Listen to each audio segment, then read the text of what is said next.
Hello, hello, hello. Is this a little bit high? Maybe. Or it was just me. Hi, friends. Oh my gosh, there's so much going on right now. How's everyone doing today? Welcome. True Zeus. Hi, leftmost cat. Welcome. I did. Thank you to Jen for the 21 months in a row. Holy heck. That is crazy. To have someone who I actually know in person from like before I started streaming subscribe for that long. That's amazing. And yeah, new emotes, guys. Good morning, White Dove. It's gonna be awesome. We're gonna have a great day today. The sun has been shining like no other out here on the West Coast, and I've just been taking it all in this week. Been really good so far. Scat, good to see you. Scat was in here first. He says, anytime that we know we're doing seafood or butchery, he's here. Hello to Vune as well. Hope you had a good weekend, Vune. Kimmers. We got Mickey. We got Myopic. Hi, friends. Oh, man. And Bonk. Just saying, hey, before you take waffles for a walk. Sounds good. And hi, Mr. McG. Yeah, hope you guys all had a good week so far. It definitely went fast, didn't it? I don't know if it's just me, but yeah, it's flying by. We had a really nice day yesterday. We went to see a lighthouse that is in the area here. It's called Sheringham Lighthouse. It was a fun little hike down, I have to say that. And Sammy took some nice drone footage, so hopefully we'll have a video up again this week. The hyperlapse screwed up though, so I know. 2 of the videos that I had that went around the lighthouse would have been like super cool. They screwed up, so the video is gonna be a little shorter than what I thought it was gonna be. But hey, we did see some otters playing in the water, Yeah. and the video looks incredible. It was so beautiful. I'm really excited to share this one. It was like waving at all the fishermen in their boats yesterday. It was just the greatest day ever. Yeah, we got there like right as the park opened, 9 a.m. I was like, holy crap, they just opened the gates. Perfect. Yeah, sea otters. He was like going in around the rocks and stuff where it was a bit more shallow. So cute. Yeah, the cutest. Hi, Double Tap. Welcome. Yeah, the week kind of flew by, didn't it? Like, we totally feel that way. And then, yeah, that was yesterday. I did some administrative stuff for stream, and that's about it, guys. Ready to get cooking. I'm pumped. So, yeah, first thing today, so Sam actually had to go grab all of the groceries for this week this morning because, well, Costco's been out of eye of round for our beef jerky. So he called this morning. Luckily, they actually had some on the shelf because the last few weeks they didn't. What? Oh, okay. I'm going to put my hair up as well. So, yeah, we have a little bit of groceries to put away first. I got the beautiful, fresh shellfish. Sam said he bought out the store. Bought out the store. Bought out the store. That's when you know. And then we'll get into what's going down today. We'll do up a little prep list, but it's quite a simple meal. Thai green curry with shellfish. Oh no, Sam. Why? They had one with so much. Oh, yummy. And I will also say, guys, so I made up a big batch of the sourdough ciabatta yesterday night. It was like 11 p.m. when I got this done. I might have had an afternoon nap, and then I had to feed the sourdough starter. So you know the deal. So there's where our big dough ball here is. We should get like probably 4 pans worth of ciabatta buns. And I did extra for the Caesar salads. I blocked for pizzas. So many pizzas this weekend. It's gonna be like a crazy weekend, guys. It's really busy, but it's gonna be so much fun. You like lighthouses? It's too cool. Yeah, it was such a nice one. I don't know if anyone saw, you posted in fun photos, right? Sammy posted a couple photos yesterday in Discord and fun photos of like where we were down by. It's beautiful day. Yes, the otters are seriously the cutest things ever. I still have to buy a couple things for Friday stream, and you don't want to leave the house. I know, right? Don't do it. Cookie, how are you doing? As well as Mish. Hi, friends. It has not been addressed yet, Cookie, so thank you for that. Mic sounds a bit static, muffled. Okay, give me a sec. Give me a sec. I'm just gonna mute it and do a couple thingamajigs with it.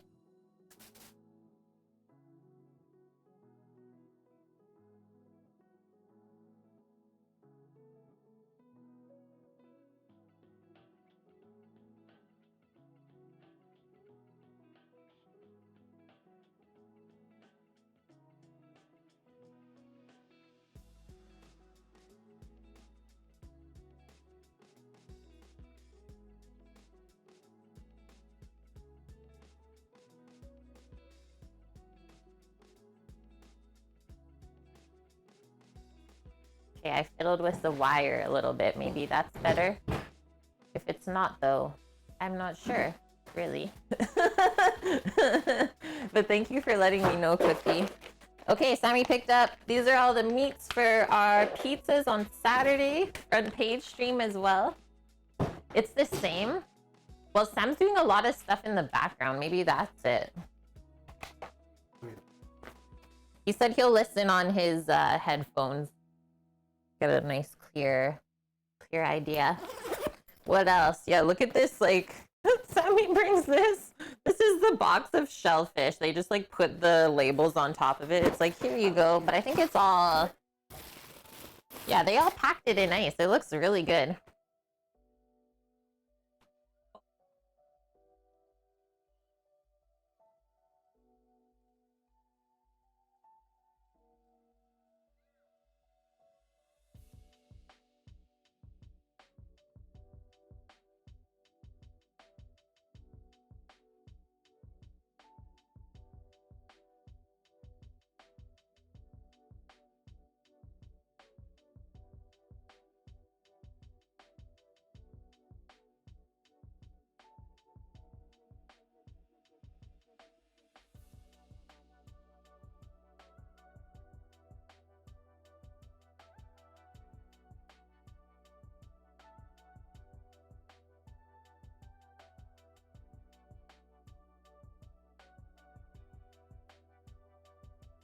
Okay, we played with the floof. Maybe that's it. The other thing I was gonna say, Bong, is, yeah, it was just me in here this morning, and the mixer wanted to update, and I didn't update it because then I would have been late for stream. So maybe that's the one thing that's going on here. I'm not sure though. Let me know if it sounds a bit better.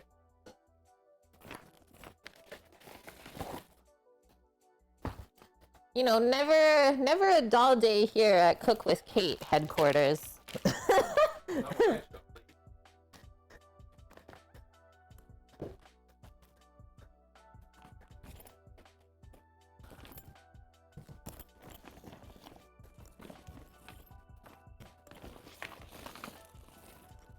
The pineapple attacked the butter.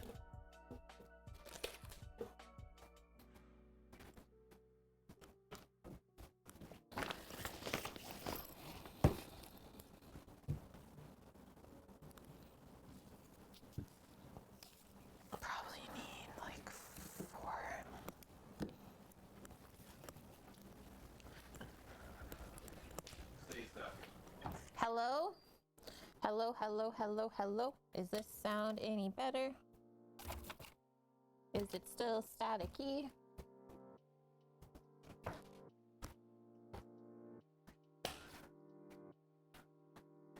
Hello, but low?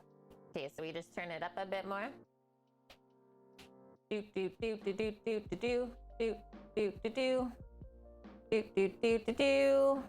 That should be where I had it before. Is that better? Yeah. Hi, Mama. How are you doing today? Yeah, I see beard. Yeah, sound is a hard one.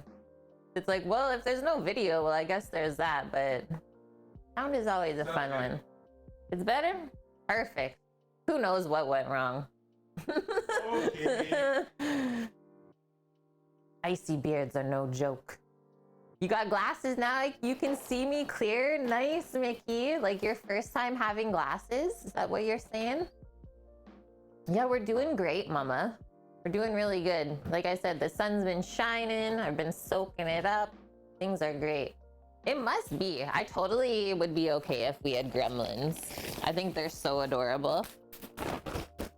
So much chicken. Okay, there's one bin for big. There was another sneaky butter. 10 pounds. 10 pounds of butter into our life. I'm gonna put this up here too. We're almost there. You seen Sammy but heard me? Yeah, that's kind of weird, right?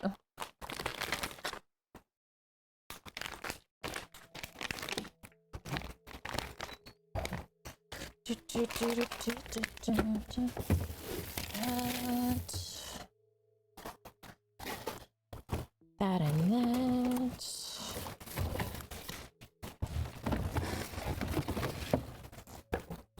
Holy, those are big Bellas. Those are some shrooms, Sammy.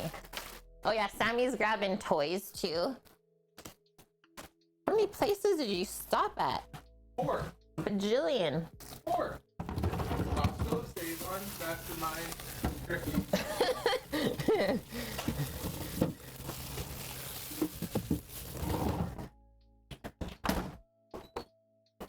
Almost there. 4 pounds of butter in the fridge. Very, very careful. Why? Seriously. Why are you being precarious? Because that's how scary it needs to go. Scary. Looney Tunes for the hype train. You know it.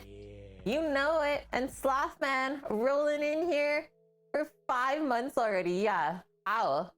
Like, usually I'm the one that says, how have we been together that long? But when you guys think it too, like, it's crazy. Time flies by when you're having fun. That's what we always say, right? Thank you, Sloth, for that. Thank you very much for being part of our kitchen crew. You found the Lego on Discord, Scat?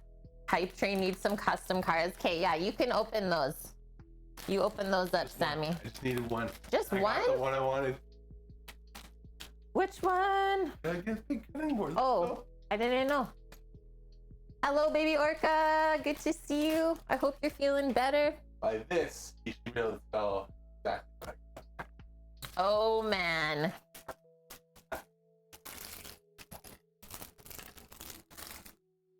Is it the Roadrunner? Yeah. The Roadrunner! I feel like those figurines would be right on theme for when the train derails.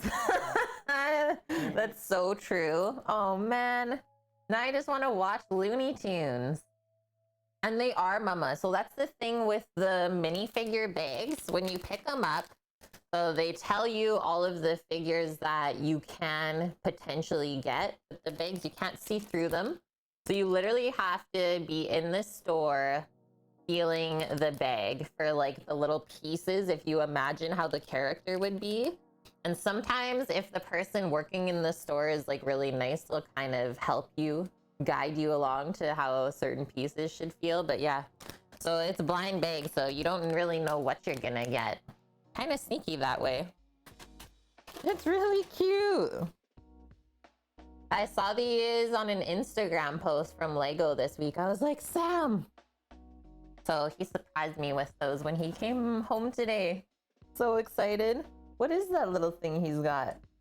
Oh, just his little snackies? What does he usually have? Eggs?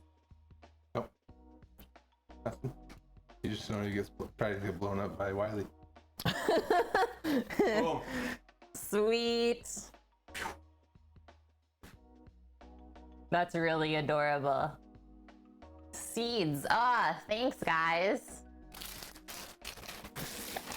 Shows how long it's been since we've watched that. Hey, crazy. Mama says sometimes online you can get the code numbers and it tells you what's in them. I think it's the last 2 numbers that differ. Mama with the pro tips. Look at this.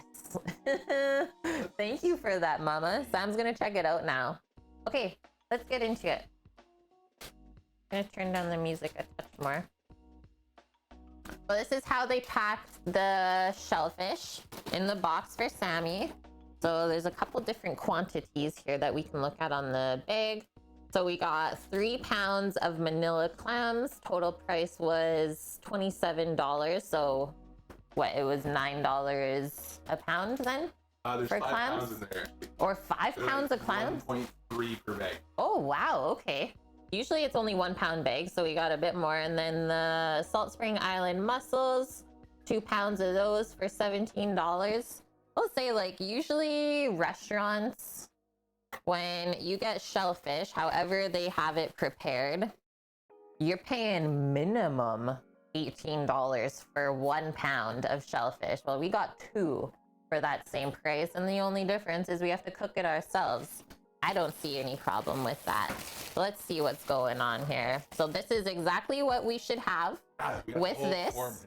Is when you're a restaurateur, you have to keep this for minimum, I believe it's either 3 or 6 months after you get the shellfish in. And that way, if anyone gets sick from it, then you're not liable. It's actually the shellfish provider. So yeah, we can keep these because we're actually cooking 2 portions up for our friends today. You can see exactly where it came and like on the date that it was harvested, everything. So it says the harvest location. They were harvested on the 8th. So not like super fresh, but there's nothing funky smelling about it. And the way they keep them in the tanks is usually good too. They shipped on the 13th, so I guess it takes a little bit to harvest and then get them to the shipping location. We can think about that. So they've only really been in the store for 2 days. That's not bad at all. Okay, they got them in this morning then. Sweet. That's really cool. They weren't even ready to go on the shelf. Yeah. Like I was literally like, have any mussel or clams? They're like, yeah, we just got a box in. Sweet. Sam just took whatever they got in, didn't even make it to the shelf. So that just gets rinsed off, and I'll file that with like our other kind of Twitch receipts. And yeah, they packed it so nice for Sam. So usually you want it packed in ice, especially if you're traveling a far distance. We don't want this to be submerged in water or anything like that. Yeah, the get out of jail note, exactly. This is how the mussels come in the 1 pound bags. And then they also always have this tag too. So they kind of doubled up on us, but that is totally okay. And yeah, these are raised on, I mean, usually Salt Spring Island is what it says. Island Sea Farms, though, it's saying Campbell River. So a bit farther up north, which is not a bad thing. As we have been noticing in this particular area around the island is the waters have been warming up, and it's not good for shellfish at all. So all I'm gonna do is I'm gonna put these all into a colander for us, and then we'll pour over for the mussels. We'll pour over this extra ice to keep them fresh, and we'll put them in the fridge. And then the clams we have to soak to get any sand out. And we'll soak them a couple times. That's a really important one. But mussels will pack away right away. Let me just rewash my hands. And thank you for the follow, GML. Welcome in. Hope you're doing all right. Orca, you got accepted as a developer for a Minecraft team. That is very cool. The Builder Prep Dev team. I'm so excited for you.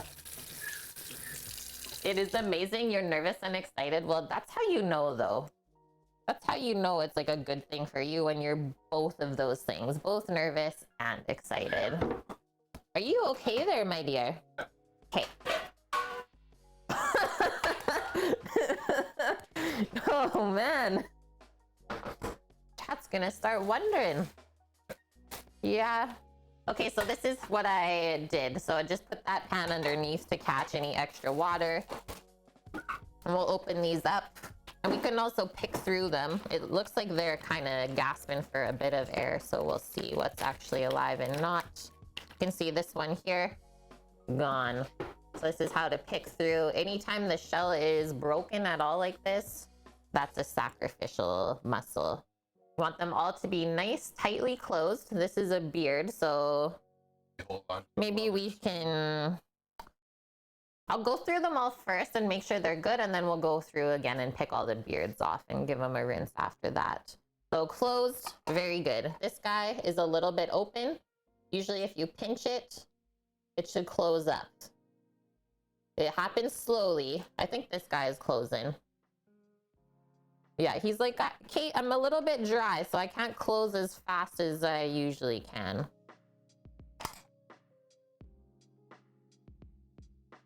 Whoa. You can see his little bivalve. The mussel literally like moves sometimes when I touch it. Let's see if I can do it again with this one who's open more. So there we go. Ready? See how he just closed right up super quick? So there's another one that got crushed. RIP. Boom. Okay, sounds good, Scat. We'll be here for a bit prepping the shellfish first, and then we'll get into the curry stuff. So yeah, if the clam or mussel is opened, just give it a little press and you should see that one mussel move there to close it back up. If it doesn't reclose, then it is no longer alive and we don't want to eat it. Yeah, poor things. They work so hard on those beards. So yeah, that beard there that we see, this is a good one to look at. So that's how they grow, is they kind of grow, I believe it's all just like on a rope. And then that beard is how they attach to that rope. And then obviously when they're harvested, it kind of tears it off there. And that's so they don't just like fly away into the sea.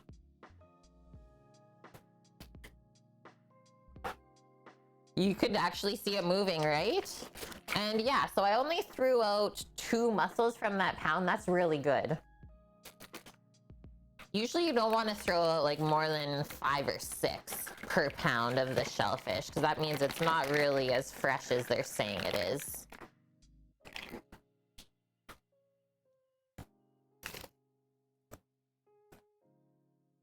Yeah, more beard stream, Paloozer.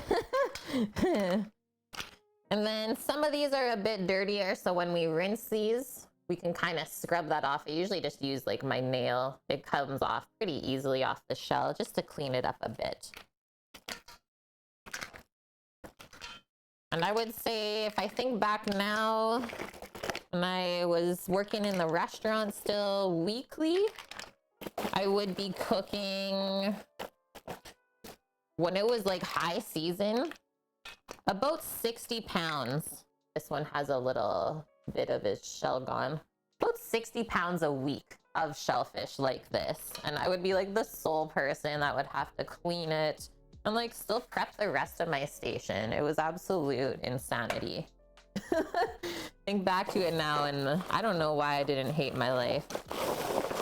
Okay, there's one nice big bag of clams as well. You only got the 1 bag of clams, yeah? Yeah, 1 big. Okay, so that's down there, and remember we have to submerge that in water. So I'll just grab a big bowl or a pot and then we'll pour cold water over it in the sink. But first I'll rinse off the mussels. So let's actually just kind of pack that in here.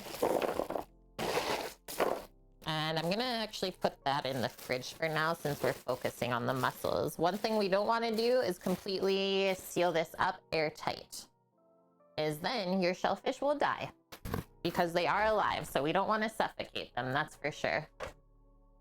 Yeah, what if we don't have well manicured nails? You can just use a little like scrubby, a little clean kitchen scrubby if you wanted. And hi, Mike Sai, how are you today? I noticed that you popped in our Discord the other day. Thank you and welcome. I have a feeling you'll get an answer soon, Orca, but how easy or hard is it to clean them? The mussels, they're pretty easy to clean. Like I said, if you can't scrub it off with like your nail, that little bit of stuff on the shell, just use a green kitchen scrubby is what I do. And like sometimes the beard is really hard to get off of the mussel.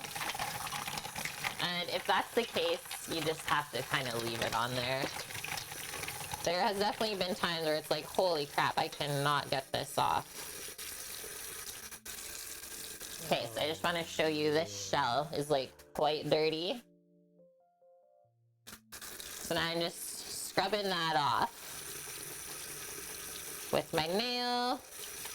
to get like most of those little dots and hairs off. Really not pressing too hard either. Like if these are fresh, that stuff should be wet and kind of soft and not too difficult to peel off. So now it looks more like that, and then we just pick the beard off. So pull the beard out like that, and you just pull it out. And that is it. That little bit, that is it. That's all we take out. Scarlett, thank you for the Prime Gaming sub for 3 months in a row. I am doing well today. I hope the same for you. And welcome in. Yeah, Scotch-Brite is your friend. Exactly.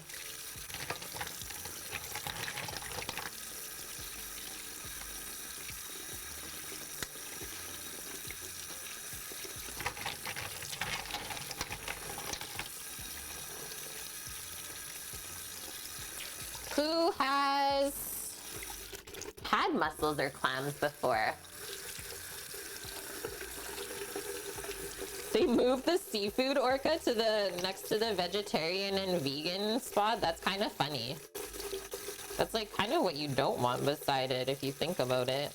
Pretty funky smells sometimes.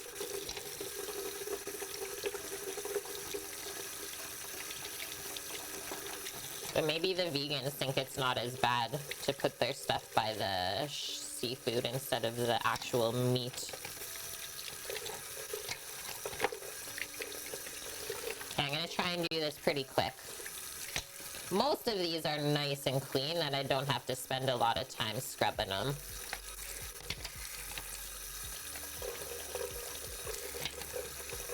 Some of them don't even have a beard that I have to pick off. And I'm okay with that too.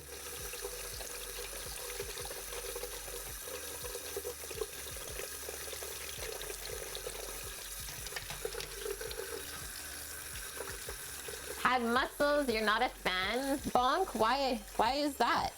Is it a textural thing?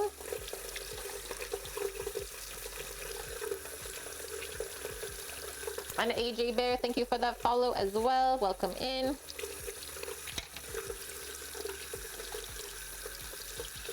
Cockles or clams. Yeah, this is how you start a fight. Why are we fighting already? It's way too early. We can do some polls though, if you guys want. I'm always down for those. See who's had what. I got seafood head, so it's not gonna be me. Hi, Flower. Thanks for popping in during your lunch break. I appreciate that. I hope you've totally been enjoying these sunny days.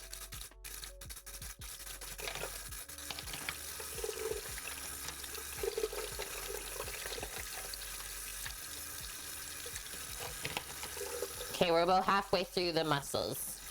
And those are done. And then the clams are actually not as tough to do. The only thing with the clams is we gotta rinse them in the sink and that's it. But there's no like scrubbing or picking stuff off, nothing like that compared to the mussel.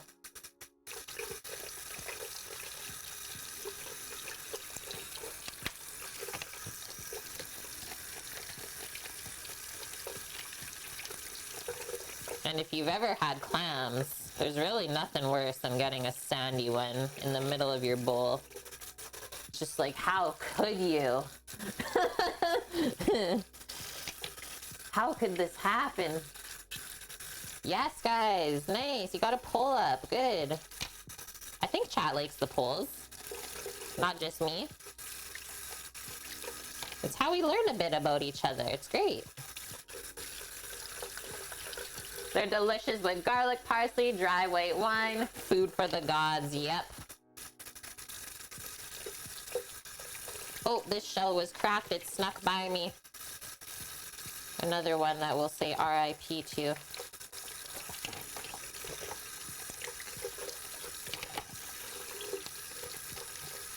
And yeah, doing shellfish with herbs, garlic, and white wine is a very traditional French way to do them. It's a good starting point too. It kind of lets the flavor of the shellfish shine a bit more, I find. Compared to today when we cook it with the curry, is everything kind of just melds together and you don't get as much of the shellfish flavor. Because curry is quite a strong flavor. Taking your workout side flour? Beautiful. Oh, this is gonna be a hard one. Ugh. I could barely get that beard off. He's like, you're not taking my beard, Kate. Not today. Like uni, yeah. Uni is interesting. I've had a little bit. A touch overrated. For my palate, at least. Some people might feel differently. But for the price point of what it is, yeah, I felt like it was a bit overrated. I would choose other things to eat before choosing uni, if I was spending money. But it really does like just taste sweet and like the sea. And that's exactly how your shellfish should taste. It shouldn't taste like funky fishy. If it tastes like that, it's not fresh anymore. Like this, as I'm rinsing it, there's absolutely no smell at all. Even when I opened up the box, absolutely no smell.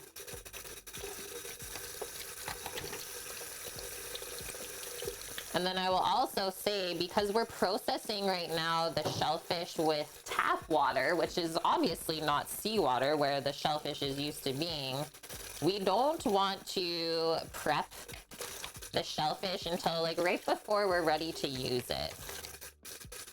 Because the tap water kind of starts to degrade the shellfish or like the meat of it inside. So that's something we can think about as well. So only clean it right before you're ready to use it. Otherwise, leave them in their natural condition. Found another one here that didn't open. I thought maybe once we hydrated them it would. So we'll take that little guy out as well. But I think we're good here. Give it one little toss around.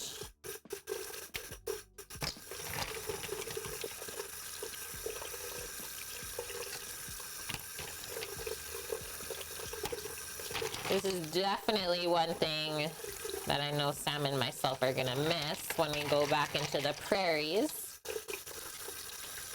for a couple months or a few months, but that's okay. We can always come back and visit.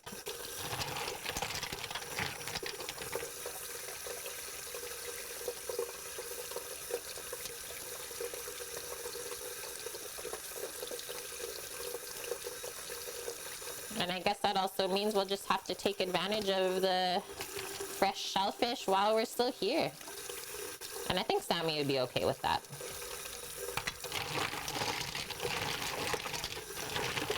No more stragglers. What we got going on in here?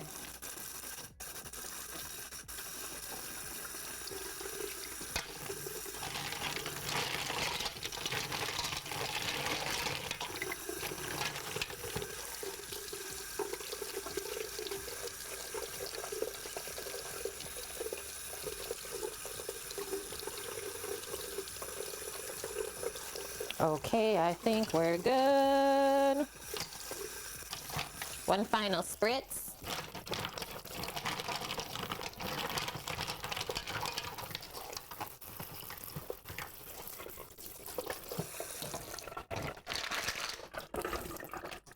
Not that bad at all. I've had to clean way, way worse than that. So there's that. I zoom in, you can see they're really, really nice and clear. Oh, what won?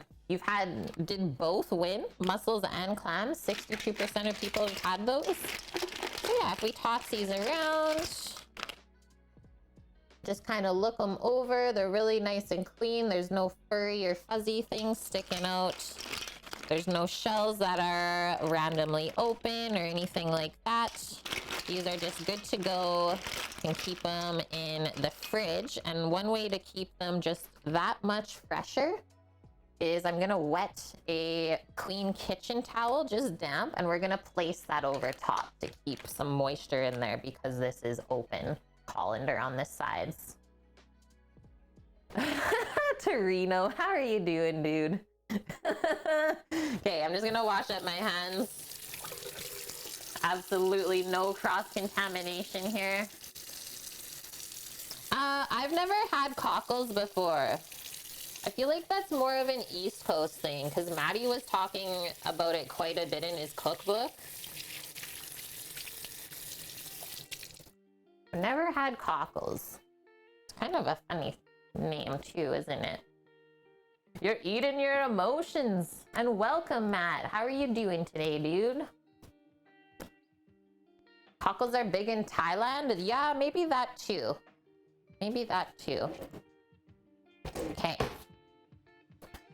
Moist towel. Obviously, we want cold water on that. Oh man, Matt, day 4 of no cigarettes. You're trying to quit smoking. Good job then, dude. Yeah, good job. Trina says, keep it up. Torino's someone that's quit, right? I believe you've shared that info with us before, so that's good that you guys can kind of maybe talk about it if you need to. But you got this, dude. Kudos. Yeah, you got me in the cockles of the heart.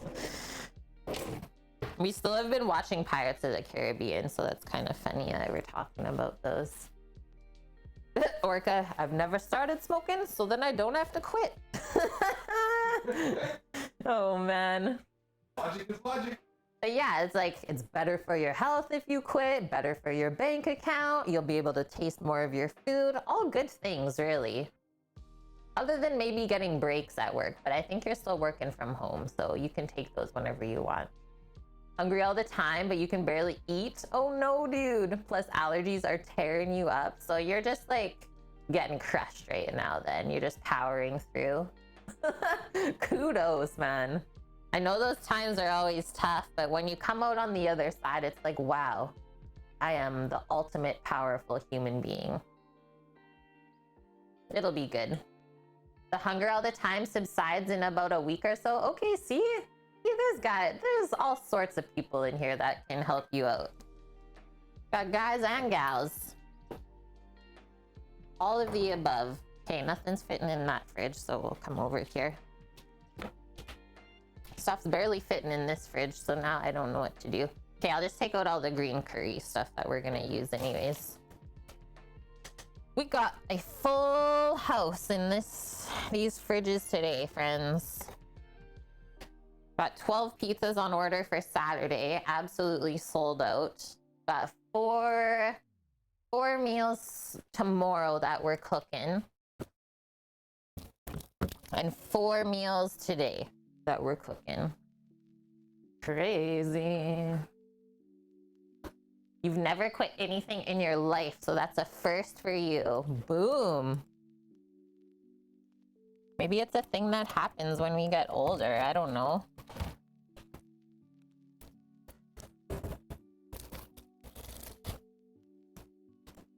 Okay. I fit those in. Phew. Just barely. Okay, next one is the clams. We'll bring the box back over, and I think I'll just put them in a pot to soak and rinse.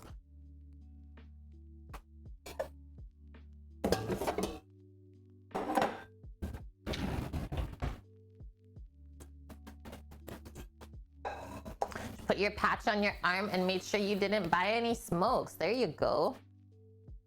That seems like a pretty simple way. Yeah, 12 pizzas, mama. We had to buy 2 more pans. And then still there was people that wanted to order and missed out. Like, we could have potentially made 15 pizzas. There's just no way it would be possible in the time frame that we have. And yeah, the space that we have here. So there's that. It's like 12 is the max, and that is it. Coffee is so good today. Oh wow, Mickey, going to the hairdressers tomorrow for the first time in 4 months. That'll definitely feel good, won't it? Yeah, coffee, exactly, Torino. Probably beer. Okay, we'll open these babies up. So these are manila clams. Kind of reminds me of Animal Crossing as well. Guys, get your shovel, go digging for clams. This is exactly how they look in the game. They all kind of have their own little design on the shell, which I think is totally like art.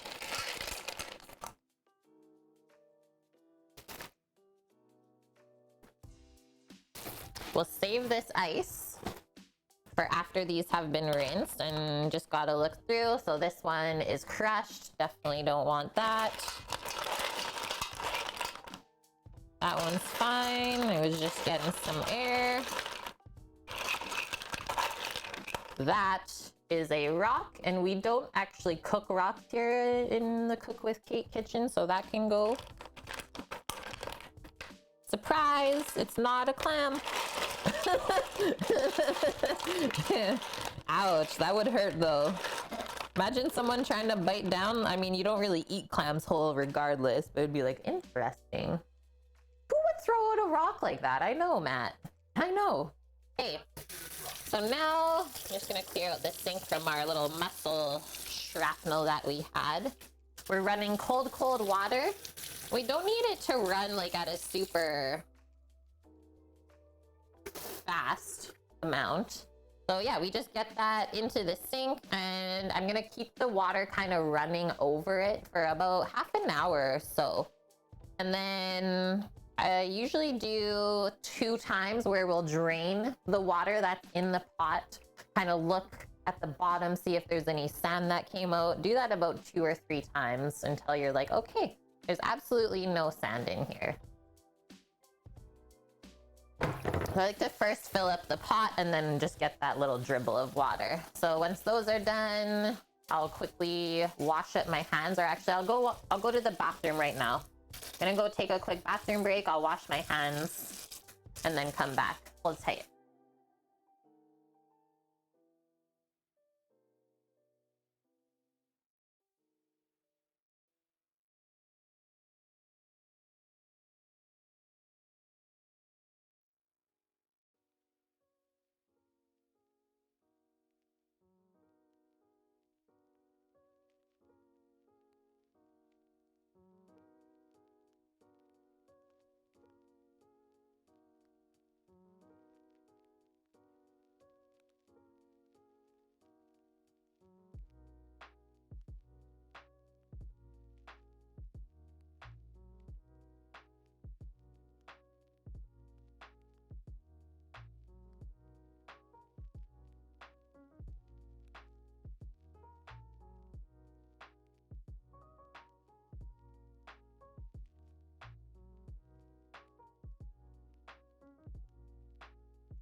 Okay, I'm back. Okay, so the pot is full now. And I just have a very small stream of water flowing into there. So let's say about every 15 minutes, we can pour the water out and do new ones. Yeah, the rocks come in the lentils too. That's so true, Flower. Oh, we gotta... Oh, thank you for that, Cookie. I was gonna say we gotta edit our emote prefixes now with the new ones, but we're good. Oh, there's 3 free games this week from Epic. And we already know what they are. Oh yeah, it's Thursday. How is it Thursday already? I don't know why, but it felt like Wednesday. Tea break is over and we got a small stream now.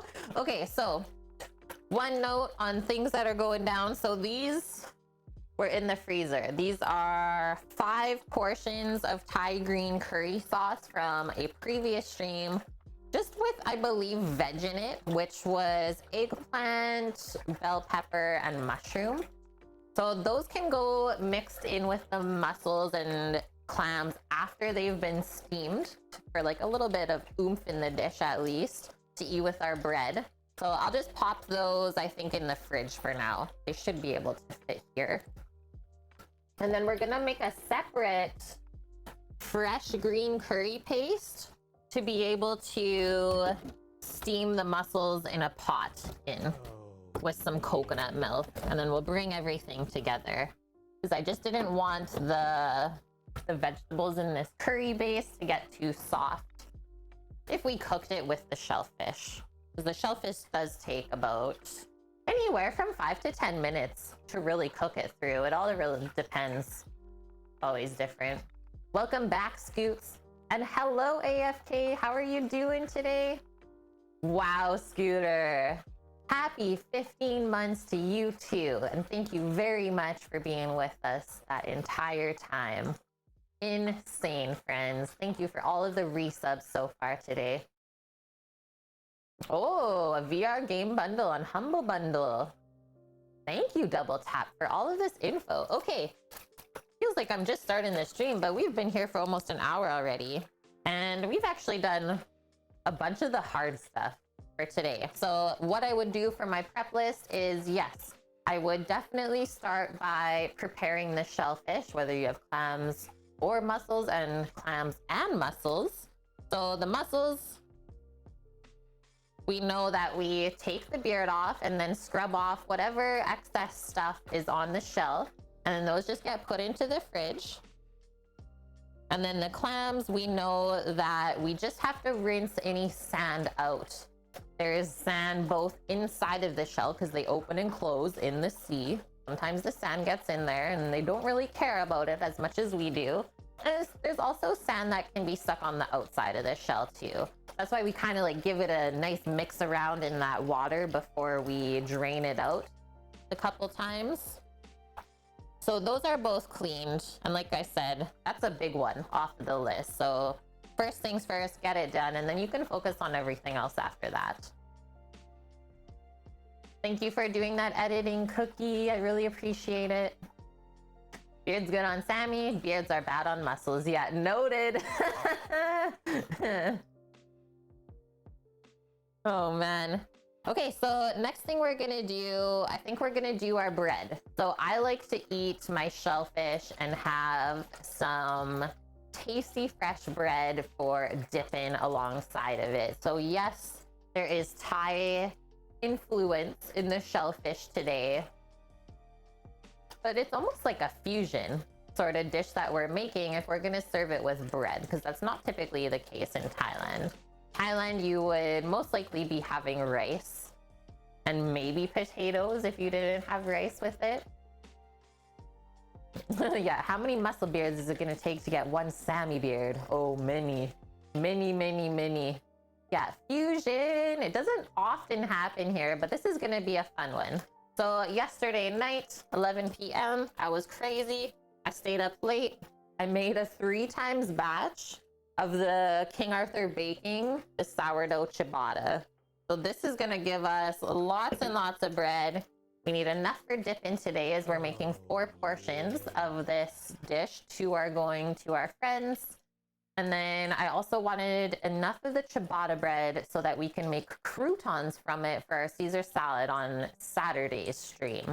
I was kind of thinking ahead for myself because the next 2 days on stream are gonna be too busy to make fresh bread. So we'll make it ahead, and it kind of makes sense to make it ahead for the croutons because they have to dry out a bit anyway. So easy peasy. And thank you, Snooze Button, with the Prime Gaming sub.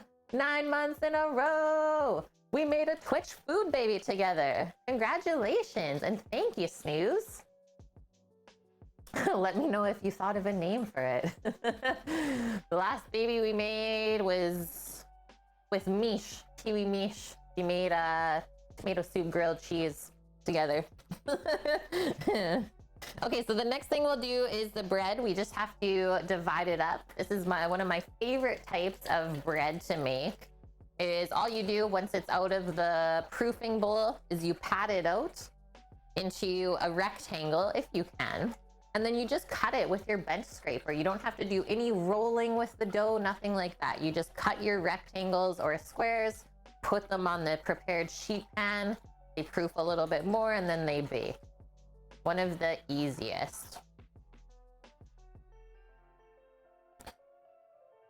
Oh yeah, for the 4K. It usually takes a while. Yeah, like Orca said, maybe 24 hours to get it to that point. Wow. Okay, so our ciabatta. Oh, yeah. We divide. Proof. One more time, usually about half an hour, and then we bake it. Let us see. And thank you, AFK, paying it forward and gifting the sub to Tony Clifton. Welcome back, Tony. And now you're part of the kitchen crew. Thank you as well to AFK, spreading the love around Twitch, the food and drink community. Guys, if you didn't know, AFK Kitchen is also a food and drink streamer. And they're typically not streaming while we're streaming, so you can get the best of both worlds in a day. Pacific? Yeah, Sammy's saying they're usually on from 7 Pacific till like midnight. And they've been going, well, I know last week you had your 100-day straight anniversary. And yeah, Kathy's going every single day of the year. Okay, 8 p.m. Thank you for that, Cookie. Thank you, thank you. Okay, after the ciabatta, obviously after it's divided, well, it just has to sit on the pan and then we put it in the oven. Then we can focus on making our green curry paste. We'll make a nice fresh one. Just done in a blender. And the recipe for that is linked as well. And then we will just cook that a bit, I think. Kind of get it prepped up for the shellfish. And then we'll mix it with some coconut milk. And that'll be our base to steam the shellfish in. And then, like I said, we just add it to that other stuff that we already had. And that's really it, guys. Not a ton going on. And then the other note that I had for myself is this won't be done on stream, is it'll be done after stream today, is I'm mixing up the poolish for all of the Detroit style pizza dough. So the poolish gets made tonight. It can't sit more than 12 hours on the counter. So I have to usually think about ahead to the next stream until we use it again. So yeah, I'll be making it up around like 10 p.m. tonight, the poolish. And then tomorrow on stream, we make the pizza dough for Saturday. Crazy! And what just happened here? We got a Kame Boko coming in for 8 months in a row as well. Man, so many resubs, gifted subs. Thank you so much. Kame, I hope you're doing good today. And Sammy, we got a level 2 hype train already. Shit is crazy right now. Does the train run today? It's a bit too crazy for the train today. Is that okay? I could still play sounds though.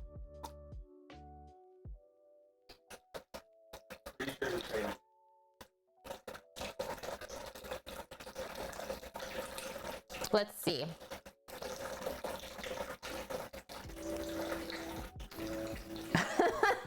Orca, are you 7 years old? I'll still do a little toot toot for the people. Thank you for that, guys. Okay, should we, no, we can't really check on the shellfish, but I can. I think I'm gonna give it a little stir around. Yeah, usually the water gets a little bit murky when you do this part, the first rinse, which is a good thing. You want it to get murky. Because that's all, whatever residual stuff is, it would have potentially flavored your shellfish when you cooked it. Whoa. Yeah, that got real dirty. Don't know if you can see it. But it's definitely not clear anymore, the water. So we'll rinse that out.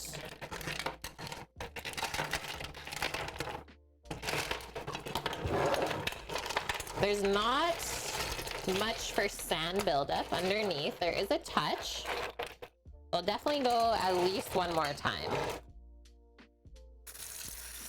Once again, I'm just gonna go rinse my hands in the other sink so I don't get any soap in these little guys. They don't need to be soaped up, that's for sure. I'm not gonna mute so you get all of the sounds.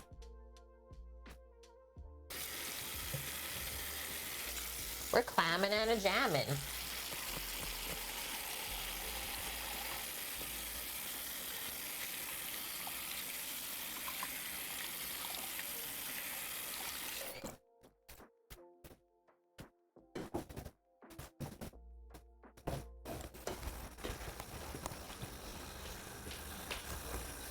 Okay, okay, okay.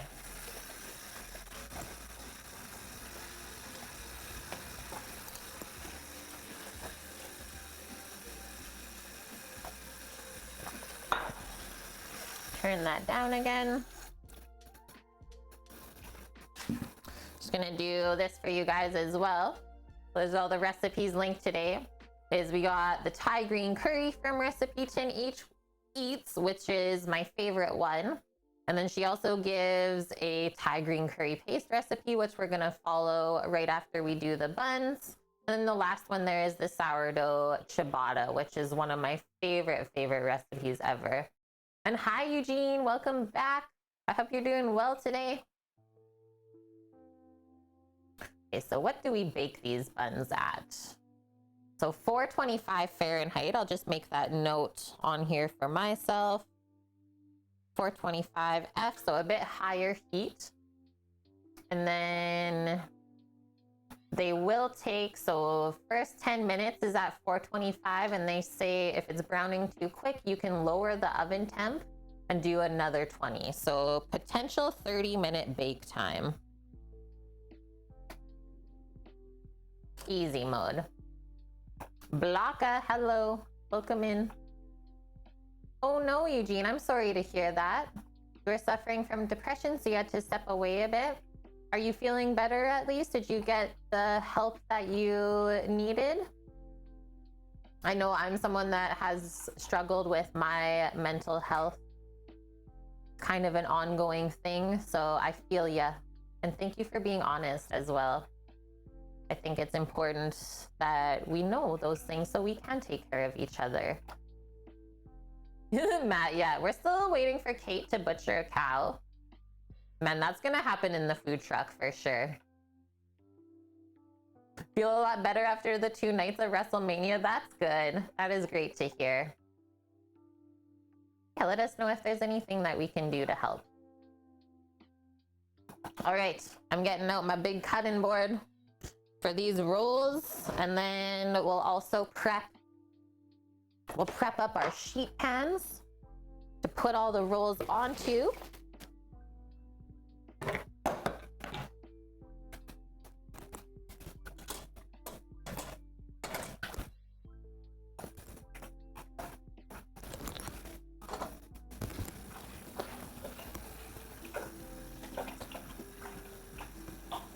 It's still off? The mic is still off?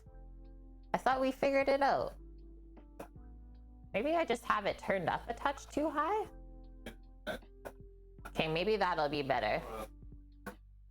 But I will say, guys, is I'll do an update on the mixer today right after stream, and hopefully that fixes things. Yeah, I'm sorry that the audio is weird today. I'm sorry, friends. I hate when stuff like that happens. Okay, so we'll use 2 silicone mats for sure for 2 of the pans. It says that I should only need 3 pans, but I feel like I'm gonna need 4.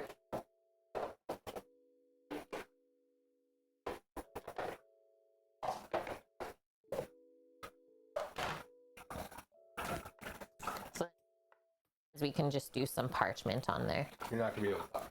Okay. Muted.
Hello, hello, hello. Hello, hello, hello. Hello, hello. That's the best for now. That's the best that Sammy can do. Cookies dabbing. Sounds good. Oh man, maybe that was it. Okay, well, we'll see. And yeah, guys, I guess this is the best we can do today until I'm able to fully update the Go XLR after stream. Could have been it. Perfect, friends. Damn. Twitch has been having issues all week though. Orca's saying yesterday a streamer, you're following stream with someone else. By the time the second streamer ended, the first one was halfway. What? That's crazy. Okay, well, I'm happy then. And hi, Dirtbag. Don't worry, I'll fix it. That's why we have the Sammy man. We love him so much. Holy! It has the appropriate amount of low end. Okay, perfect. All right, so while Sam was doing that, I just lined our 4 sheet pans. I'm about to pour big bag of flour into the bin because, believe it or not, this batch of bread took my entire little white bin of flour yesterday. So we will put more into it. I was just like, holy crap. Yeah, it was like over 2 kilograms of flour in this batch of bread. And it may or may not have exploded in the fridge overnight. Hi, BB Bubs. How are you? Hope you have been having good streams so far this week as well. And yeah, Thai green curry, one of my top faves, I would say.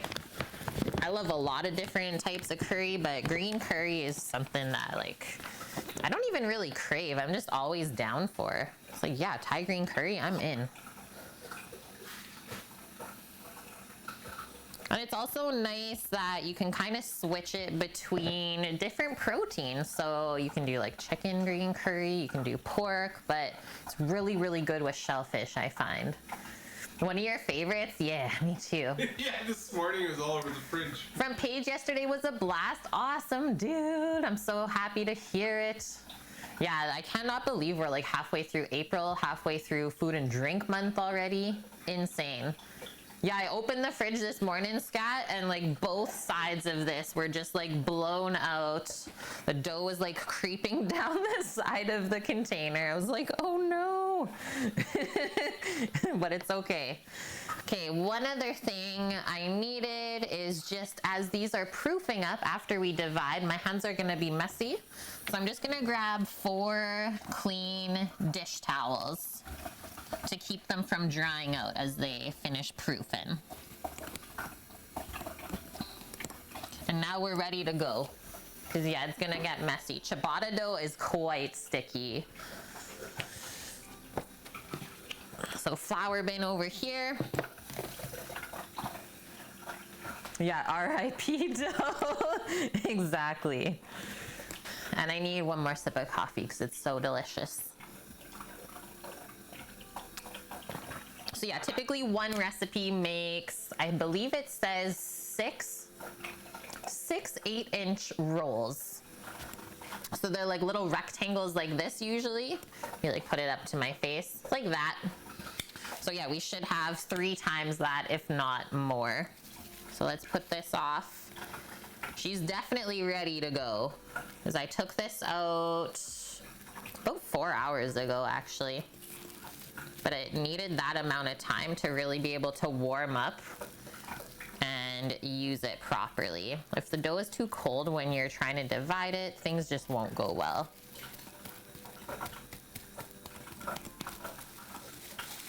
And yeah, I did kind of smash it down this morning when I took it out at 8, and then she's still proofed back up. Craziness. All right, and we just need a dough scraper or a bench scraper, this little guy. Let's zoom out a bit.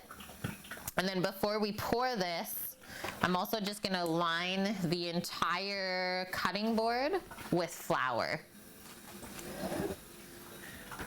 Hello, Ice Guy Nico, welcome in. I hope you're doing well, and I hope your stream the other day when we raided, I hope everything turned out good. The buns looked delish. Sylvester Stallone, hello, how are you? Yeah, green mussel curry. or green curry mussels, however you want to say it. All of the above. So yeah, one person that's getting a dish from today's menu is Paul, and he is very thankful to everyone from last week that donated for his meal that he gets to have today for free. Like, he still can't believe it. So just thank you to everyone that did that last week. Kind of shocked me too. You guys are just awesome. Okay, now we're all ready for the flour. This is gonna be a fun one. I'm just gonna try to loosen it from the edges and then we'll go for a big pour. Yeah, Paul is very, very thankful. He straight up told Sam, he's like, I don't understand it, but I will accept it. And Sam's like, that's all you have to do.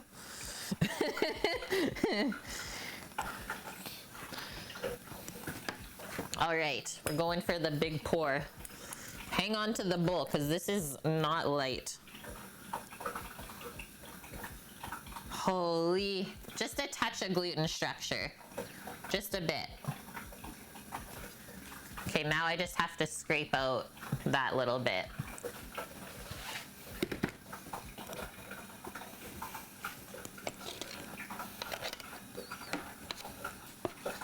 Yeah, I double fed Goldilocks this week to be able to make this amount. She got real happy yesterday. Our sourdough starter, if you didn't know who Goldilocks was. Kind of think I gotta make an emote for it. Little Goldilocks.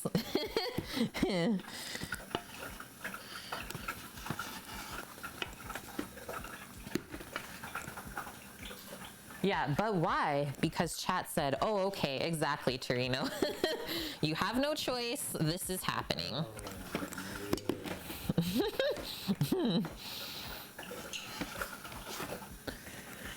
Scat, thank you for gifting the sub to another food and drink streamer, Ice Guy Nico, also a fellow Canadian, also a former sous chef at Momofuku, is that correct? Former?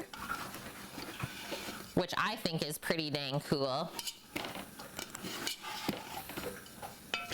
Torontonian. Hello, Hollow, welcome in. Did I see Define Null in here? Hope you're doing good. Okay, almost got all of the goodness out. Whew-wee. There we go. So you can see how sticky ciabatta dough is compared to some past doughs that we've made together on stream.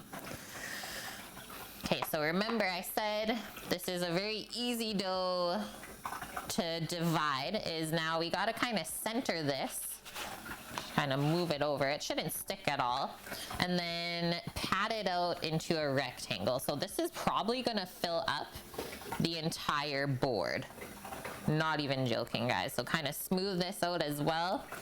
And then we can kind of pat or stretch it out to fit. And we don't want to go any thinner than 1 inch thick either. It's a lot of dough, myopic, but we'll get lots of extra buns. So minimum we want like 6 buns to be able to have today. And then the rest of them we'll use for making croutons for the Caesar salad on Saturday. So yeah, I was thinking ahead. And then whatever other extras I'll probably be able to give to our friend Zach, because I know he loves these buns. Like every time I make them and I have extra, I ask him if he wants them. He always says yes. And you kind of see as you start to work the dough, it's not as sticky as it looks to be. It's really interesting, actually. Oh, you worked at Momofuku for 4 years? That's a pretty good stint. Definitely got a good idea of like how things worked. That's awesome. But I mean, if I think back to if I was to work somewhere like that, yeah, I'd probably stay as long as possible to like really learn as much as you could in that time, right? Don't always get opportunities like that.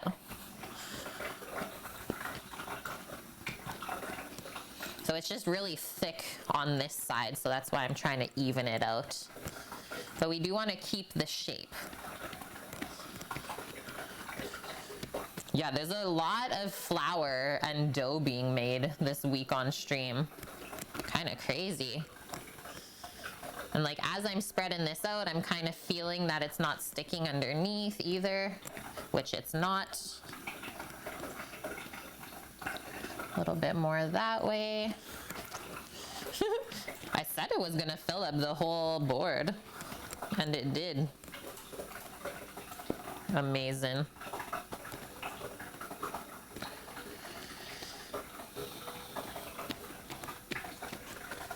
It is a massive blob, I know. And like you guys know how big this cutting board is, so it's another way to get the gist of it. Okay, that looks really nice and even. So, kind of get an idea of how we're gonna cut this. I think I'm gonna go see halfway first. Kind of see how many places I can cut it. I might go more square. What if we do 4? And then come back the other way. So I'm just kind of like fake dividing it to see what we could get out of it. Then if I do this 3, so 4 by 6 will get 24 buns. That's pretty good. More firm than my belly. And yeah, we'll have like a couple little triangular shaped ones. We'll cut them a bit bigger when we get into it. That sounds good though. 24 buns, perfect. Oh, you left because you ended up moving to Japan? That's so cool. Good move too. And hi hippie wayfarer, hope you're doing good. And silent one as well. Yeah, I know, right, Scat? I want to go to Japan. Okay, so mark this on each side. And then we'll come through and cut. You kind of want to marry up with the other side, right? So that's why we do it this way. Kind of just cut and then slide. And it doesn't stick to the bench knife at all. So there's that first one. We'll divide each of these just in half. Kind of give it a little bit of a spread out as you do it. I guess we could just do a little dusting of flour so that as we divide it, it doesn't stick as quickly to the other pieces. And it's really interesting how like ciabatta, you mostly just use flour when you work with it. But then another style of dough that's similar, focaccia, is very aerated as well. You use oil with it. So 2 different styles of dough, similar, but not at all. I think ciabatta is a little bit more difficult than focaccia as well. Just because the dough is a lot stickier and you can only use flour. Okay, there's that. I'll come this side too.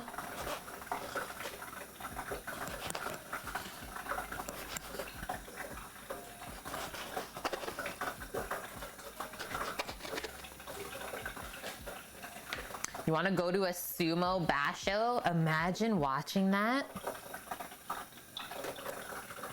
So dang cool. Okay, now that we have this divided, maybe I'll kind of tuck in these edges where it would be more like a triangle.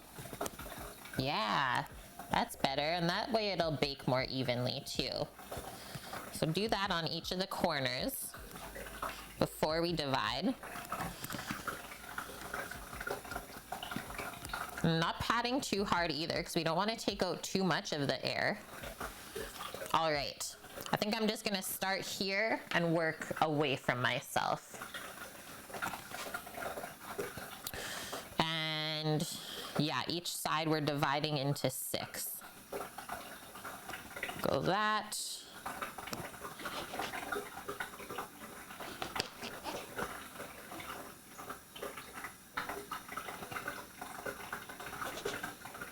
Whoa.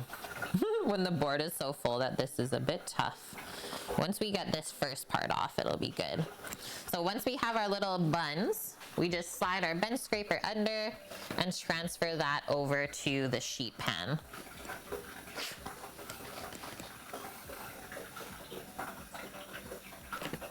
And we do want to leave on the sheet pan minimum 1 inch in between the buns. If you can, do 2 inches though. So that's how I'm spacing them out. That's why we did the 4 pans. So we should get 6 buns on each pan, which means each row is gonna go onto a pan. Now things are coming together, friends. Now we're rolling.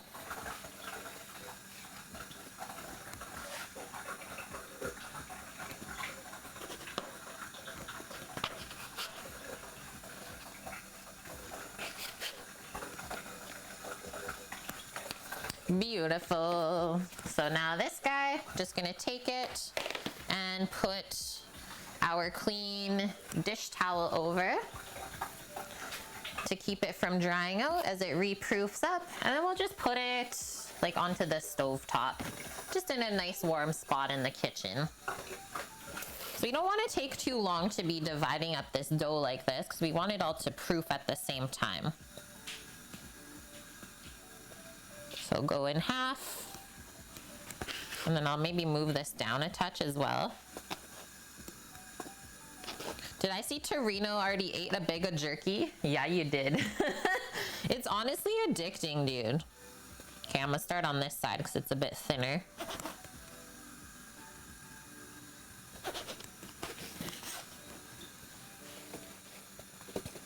This is another bun that I definitely can see myself making while we're on the food truck, because it is quite simple. And everyone loves ciabatta, I feel. I've never met anyone who doesn't like ciabatta. Is there anyone in chat who doesn't like ciabatta bread? Does this exist?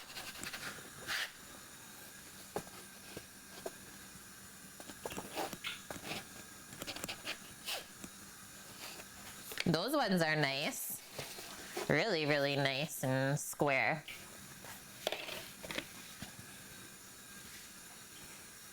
Oh man, the abundance of vending machines in Japan. Well, I remember back to when Ciabatta Cookin' was in Japan. He's another food and drink streamer. He got some pretty dang good videos while they were there.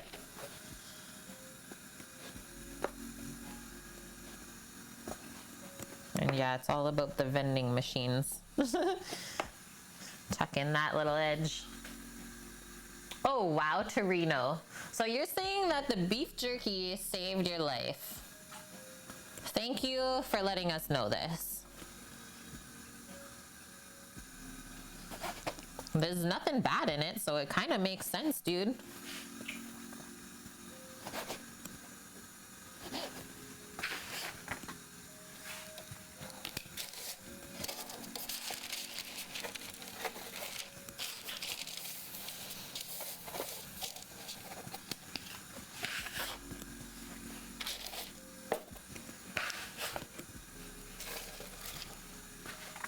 Medical beef jerky, yeah. Is this medical grade beef jerky? Scat. Get that stuff from the pharmacy. Wait, what did I miss, Orca? I just see a deluxe version with pecans and walnuts, and I'm into that, whatever you're talking about. 1 gummy, 8 pieces of jerky. Microdosing beef jerky. You heard it here first. Okay, last piece.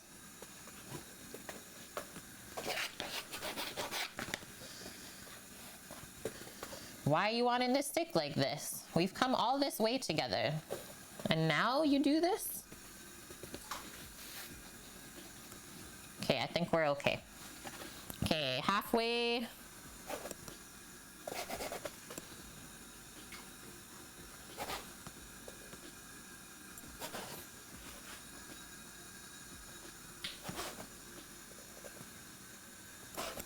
Bam.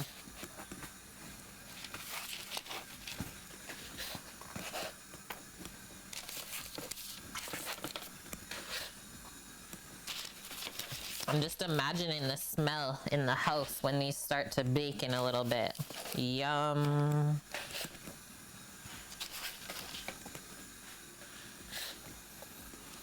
Oh, ciabatta's there, you're saying, Orca. Deluxe ciabatta? Walnuts and pecans in it? I have never heard of such a thing. Okay, last pan, friends.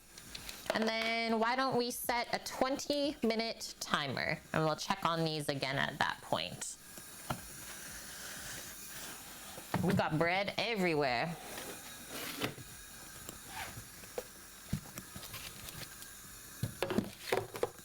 I'll just do a quick little cleanup here. Get rid of this board. Scrape off this excess flour first so I don't make a big mess. And then we'll deal with our clams up next. Get those hopefully into the fridge. Yeah, we're working today. Welcome to the bakery. Yeah, do I need a card for medical beef jerky? And can it be peppered? Minmus man. What if I get a prescription from my doctor for this medical beef jerky? Could be a thing, guys. Could be a thing. Oh man. Yum, guys. I've never heard of these fancy types of ciabatta bread before. Trino saying Safeway used to sell one with pumpkin and sunflower seeds. So good. Seed breads are awesome because I find that they really fill you up because of the fats from the seeds. Okay, here's what we're gonna do. We're going to just move the clam pot just up here for now, out of the way, so I can actually wash my hands. And then we'll wipe our area because I really got it floured up. Also got to set the timer for us. And then we'll keep rolling. But that was really easy. 24 ciabatta buns, that took no time at all. Way quicker than having to roll out the bun. Just kind of the way that I don't do circular cakes anymore, or round cakes. I just do rectangular ones. So much easier. All right, first things first. Take care of the apron. I think this baby's going in the wash today.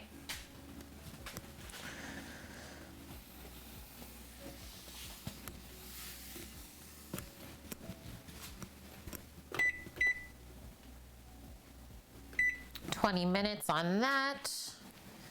Yeah, I floured everything up this time. All of it. Nowhere was safe.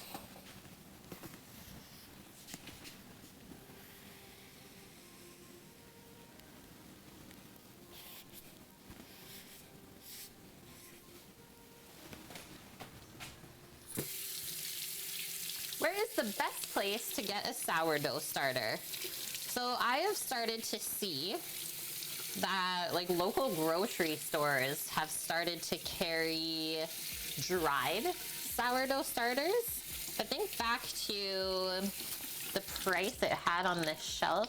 I think it was about $6 or $8 for the little package of sourdough starter. And then all you do is you hydrate it yourself and it comes back to life. So that's pretty magical. But I have heard, so some people in chat have ordered special sourdough starters from people on Etsy that have specific ones. Yeah, Amazon sells it as well for about $11, or you can make your own. And I'm not sure if you have a Discord at all or have ever used that app, Myopic, but we have a sourdough section in there where I posted a whole recipe on it and you're able to make your own. Mine was gifted to me, but I have made starters in the past and it is quite simple as well. So I guess you have to decide whether you want to make it yourself and wait, because the starters, in order to get good flavor in them, you need to feed them for at least a month minimum. Ours, I would say, ours didn't really get any sour flavor for about 6 months. That's crazy to think, but it's true. So the older the starter is, the more flavor it will have. Do we deliver Hattie Fattener? Oh, well, eventually we will. We're gonna be starting to work on our food truck come July, and then we will be able to like deliver at some places. Let's say we'll have kind of a schedule saying where we're at.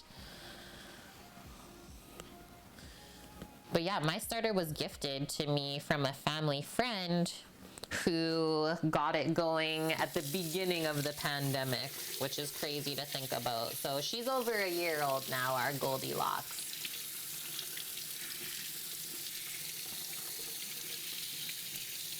Yeah, the grocery stores here, I've noticed they've gotten some fancier style yeast. So I picked up some Red Star yeast. And then, yeah, they also started to carry packaged sourdough starters. Okay, I'm just gonna wipe off my keyboard. So if I type anything weird in chat, I'm sorry. Just don't want it to be too floury, because then it gets everywhere. Imagine I just shut down the computer by accident. That would have been bad. Someone is claiming a 223-year-old San Francisco starter on eBay. They're probably not wrong, bonk. They're probably not wrong. And that would make some bangin' sourdough, I'm sure. That's crazy. But there was someone not long ago in chat who said that they bought a couple different starters off of Etsy, and you could totally tell which one was more active than the other, which is very interesting because, yeah, every single starter is different. And then even when you start your starter wherever you are, that's going to be specific to literally your household and whatever is in your air. Pretty cool. That's the other thing, Nico, good one, is it might pay off just going to a local bakery and asking if they're willing to sell a little bit of their starter to you. Could be fun, could be good chats, maybe get some snacks out of it too, you never know. Okay, so back to our clams. I'm gonna do one more rinse in there, and then those are good. And then those can just stay in the fridge nice and chilled while we work on our green curry paste and everything else. So we divided the ciabatta. Now we're proofing them for 20 minutes before they bake at 425 Fahrenheit for about 30 minutes or so. So while we're waiting for that, there is 15 minutes on the clock. Pop our clammers back in here. Do another little mix up. And a rinse. So your starter would be barbecue sourdough. Exactly, Miss Man. A hint of charcoal, if you will.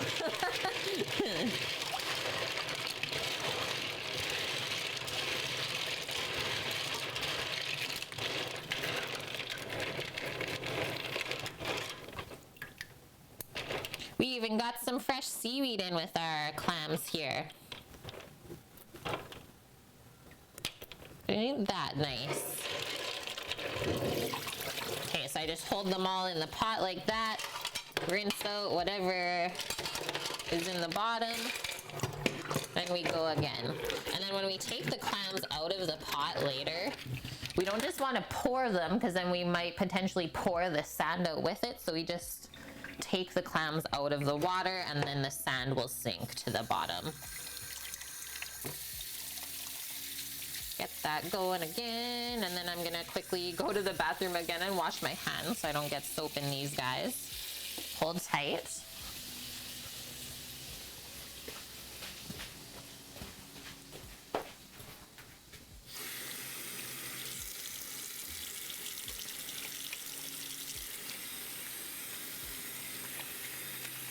And then it's gonna be green curry paste time. Yum. Yummies.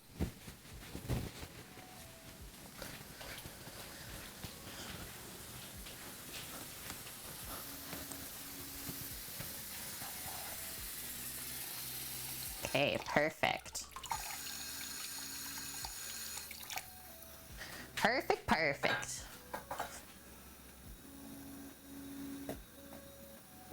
Yeah, friends, let me know. if you end up getting a starter from your bakery. I would love to hear about it. Saw a video the other day, a guy's wife told him to wash the chicken, so he used soap and water. No. Very clean, very nice.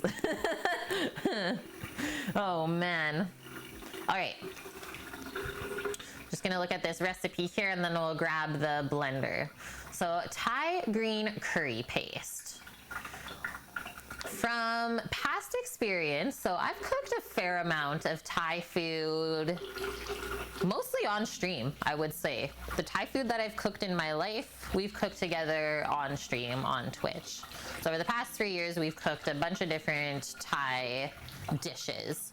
And the main thing about Thai cuisine is balancing out, is it 5 different flavors? So sweet, salty, sour, bitter, and there might be one other one. Why do I always forget it?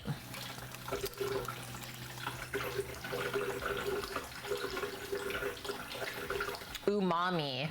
Well, it kind of all comes together. Let me see. I usually find this really good article.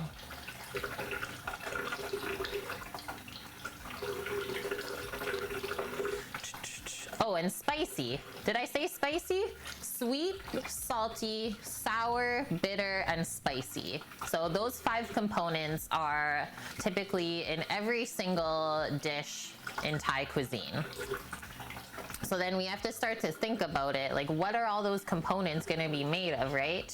So if we go to the Thai green curry paste recipe, she says the beauty of the homemade green curry paste is that you can control the spiciness without compromising any of the beautiful fragrant flavor and signature green color.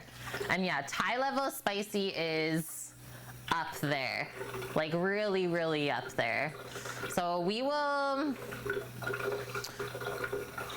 the paste that we steam the shellfish in is not going to be as spicy as the base of the sauce that I have to add into it afterwards. So you won't make the shellfish super spicy, but I think the other containers have a good hint to them. Profusely sweating, literally. Yeah, the Thai mild spicy is what most Westerners would consider hot. Exactly, Bonk. You are so right in saying that. And hi, Lily. Hi, Mixed Scuttlebutt. Good to see you guys as well.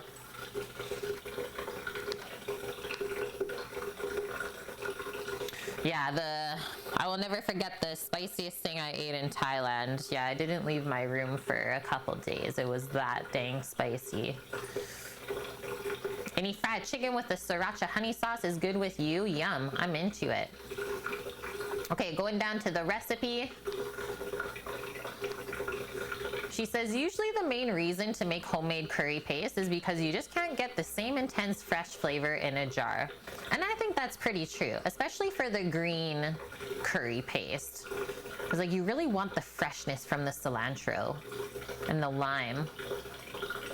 And then the other thing she says is you can control the spiciness without compromising flavor and color. And all of this is just going to be combined in a blender and blended until it's smooth.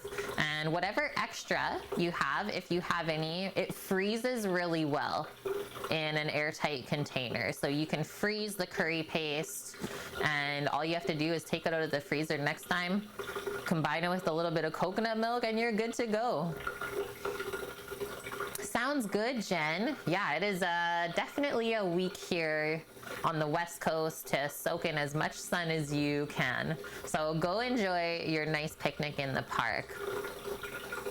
I hope you have a fun time and stay safe out there too. And yeah, thank you very much for the 20-month resub, Jen. So awesome. Give Waffles a hug and a kiss for us. Your cilantro is still small, but you have a huge crop of basil this year. Nice one. Yeah. I guess I could have picked up a little bit of basil for this, but that's okay. We got some nice fresh cilantro. Okay, let's start grabbing everything out. So they say 4 green cayenne chilies, 6 Thai chilies. Crazy. Start with the spice and then go from there, I guess. I don't think I have any green chilies, so we will just use some red ones.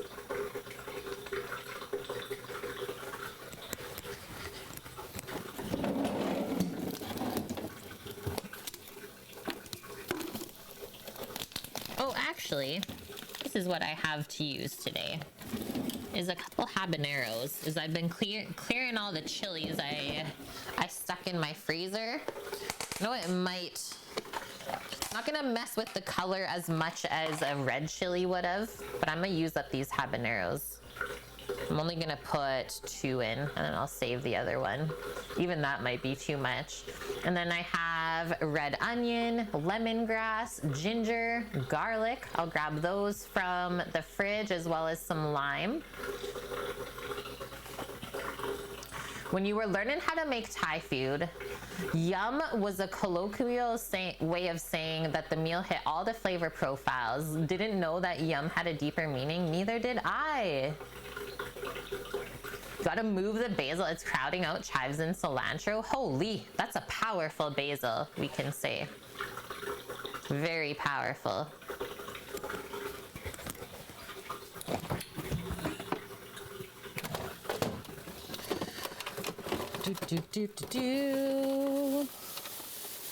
Lemongrass, cilantro, garlic, ginger, lime. Yeah, that's what I'm gonna use today. A little bit of habanero chili for the spice. Because why not? Why not? Grab a couple limes. Do either red onion or shallot. So I'm gonna use up more of that red onion that we started. It's a nice nub of ginger. I know I typically put a touch of fish sauce in my curry paste, so I'll grab that.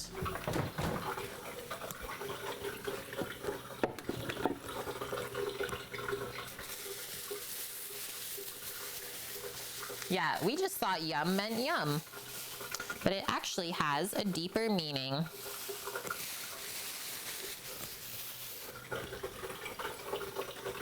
Okay, next one.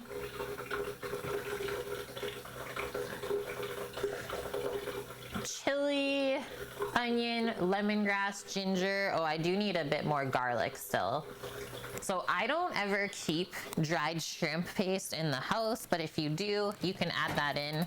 That's usually where I just add fish sauce instead of that. So I find that, yeah, the dried shrimp paste, this is typically the only thing I use it for, is making curry paste, which I don't always eat. We'll grab that, our lime zest and juice, and now we need coriander, cumin, white pepper. Oh, I don't know if we have any more white pepper. Sadja. We've not gone to Bulk Barn in a bit. You ate a whole ghost pepper raw once? How are you alive still? You saw the fish sauce brand, squid brand. Oh, you're actually Southeast Asian. Oh, I'm so happy that I could make you proud. I cannot wait to bring Sammy to Southeast Asia and go visit together. Orca says the only herb I successfully grew in my parents' garden was rosemary. That's a good one. Yeah. That's a good one to grow. It's quite easy. Got so big your dad had to cut pieces off and rehome the rest. Yeah, it's basically like a weed. They had a garden elsewhere too. People came and just snipped the twigs off. Boom, there you go. See? Sharon, spreading the deliciousness. And yes, I am White Dove, so probably good now, because that sound is kind of annoying me as well. We're probably good to finish rinsing the clams here. So I'll just grab a bowl and we'll scoop all of them into there, and then we can pop them in the fridge with a bit of ice over top. They should be nice and clean now.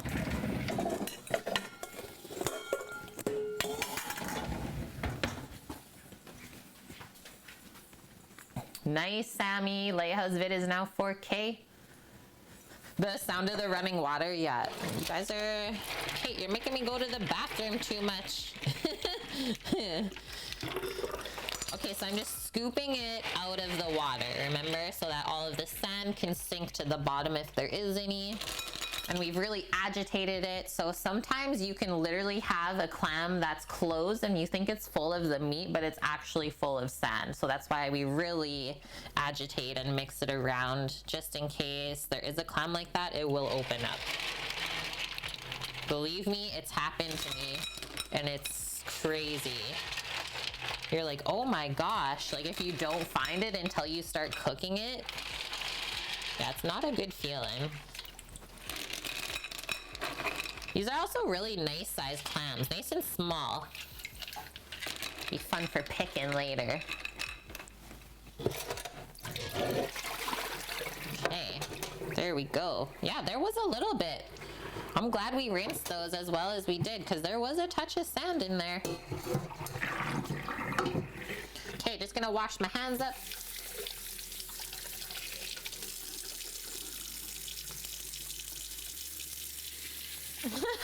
I like how you just say you just have a broken bladder. What a nice, simple way of putting it, Orca. The bladder is broken. I can see these buns are rising up back here. Almost time to bake them up. There's only a minute left on the timer anyways. Yeah, sand just gives it the extra crunch. So there's all our happy, clean clammers.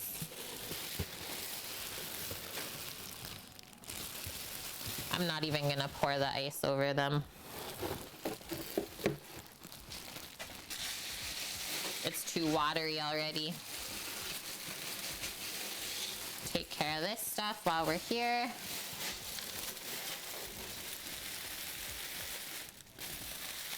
And there we go. Done and done. BNC Food Distributors. All right, into the fridge with these.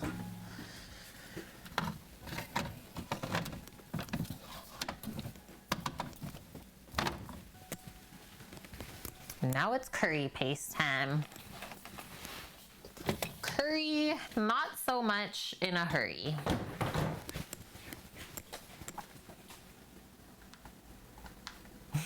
When you're incontinent, you're in trouble. Good one.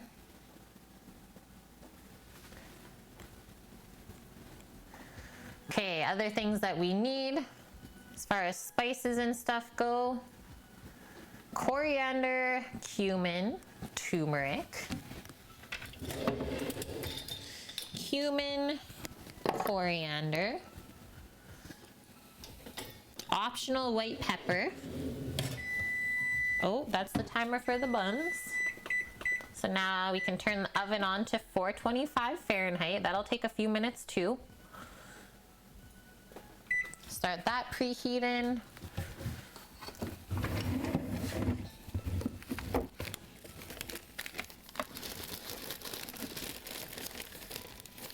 Turmeric.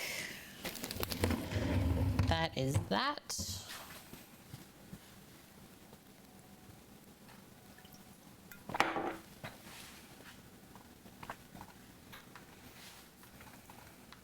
Heard they get a gooseneck barnacle too?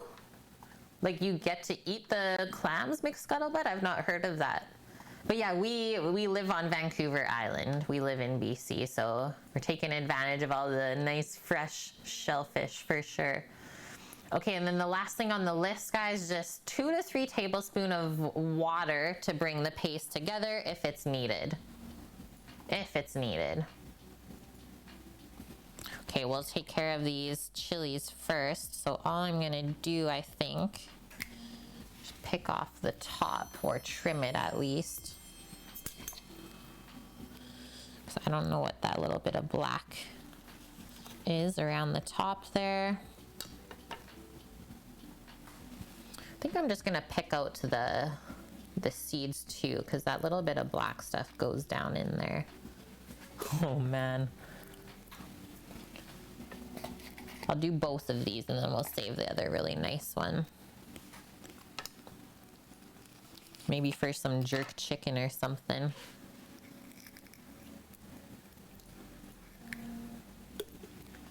Okay, now I'm gonna pop that back in the freezer. So did you guys know that you can freeze fresh peppers, spicy ones, whole like that? And they stay super duper fresh. I love doing that.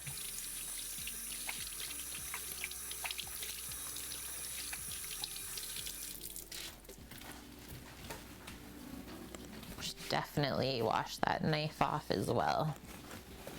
All of the things are spicy.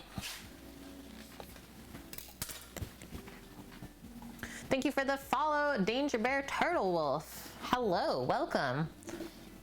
Yep, Salt Spring Island mussels, some of the best in North America, in Nico's opinion.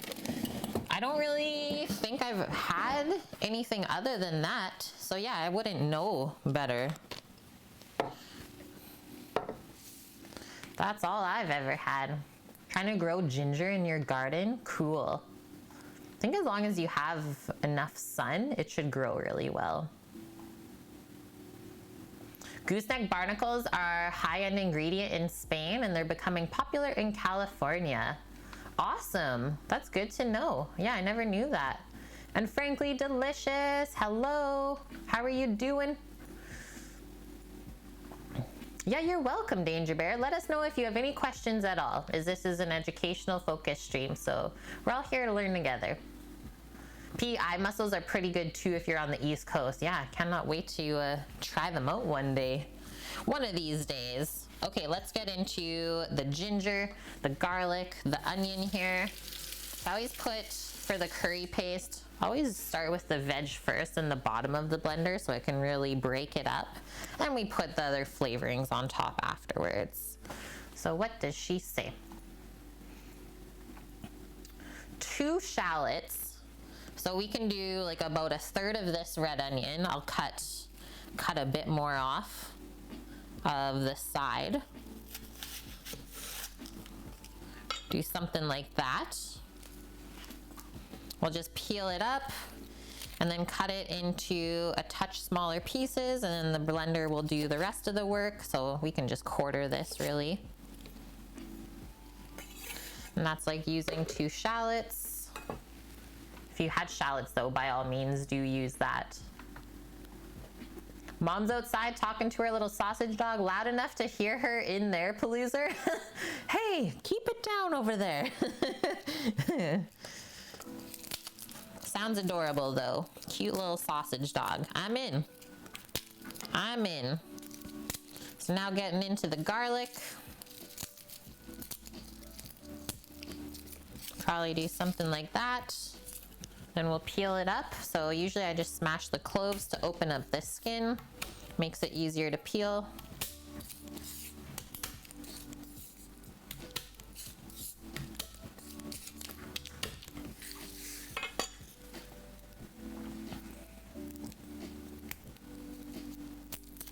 £25 chihuahua? Holy! Shit! Very large chihuahua, indeed. Sam. She's been feeding that dog sausages. I wouldn't mess with that chihuahua. Mish says wobble wobble.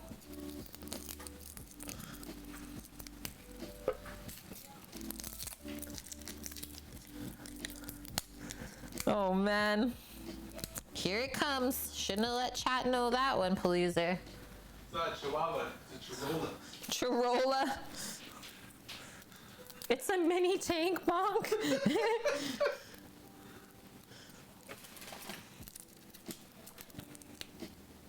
Yeah, Miss Man. Just grab all your garlic cloves and hit them with the back of a skillet. That also works. Good way to get some frustration, some stress out. Oh, nice, Paloozer. Well, that's awesome. So someone else did that to the doggo, and now your mom's trying to get it back to where it should be. That's good. That's fair. It can survive a nuclear blast. Chihuahua chorizo? Must be. Chorizo Chihuahua. Cute doggos. Okay, there's our garlic. I usually just do equal parts garlic to ginger. Can peel a little bit of this ginger up. She ends up with animals from her sisters and mom because they have commitment issues or something. The truth always comes out, Palooza. My sister's cat never leaves my mom's house. Huh? My sister's cat never leaves my mom's house? Yeah. Okay, this ginger piece is not the freshest anymore. You can tell because the hairs have gotten dried out, but still good to use regardless. And then this one, we'll just use the back of the paring knife now to clean up some of it. Trim off any really dry parts.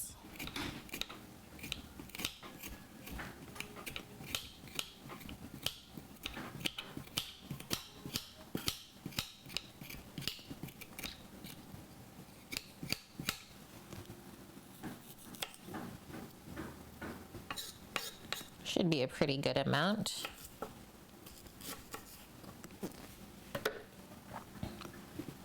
Do one more thin slice. Nice and juicy though. Holy, did you see that cut? Yum. Okay, get rid of that off of the board. Now, next one. So I do usually like to leave a bit of cilantro to chop fresh for garnish. Be nice and fresh kind of in the middle of this. So we'll pick off some leaves. And then mostly for the curry paste, I actually like to use the cilantro stem, which for the most part people just discard. But there's lots of flavor in there. It's not too stringy. And yeah, once it's blended up, you don't really know the difference. You want the door open a little bit? Or you... No, I'm okay. I don't like to listen to their noisy construction. Okay.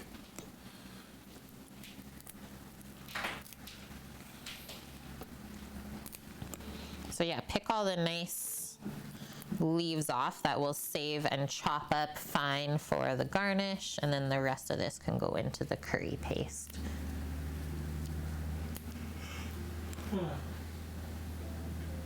Oh man, mixed scuttlebutt. Yeah, sour diesel. That's what I got right now. I was gonna say, that's literally what Sam has. Okay, so we just need really a handful like this, not much more than that. Just enough for a little sprinkle. And then the rest of this bunch looks pretty dang good. There's maybe a bit at the bottom here that we can pick out where it's seen better days. I just like to cut the stems down a touch because sometimes they like to try and wrap around the blender blade. So all of that goes in.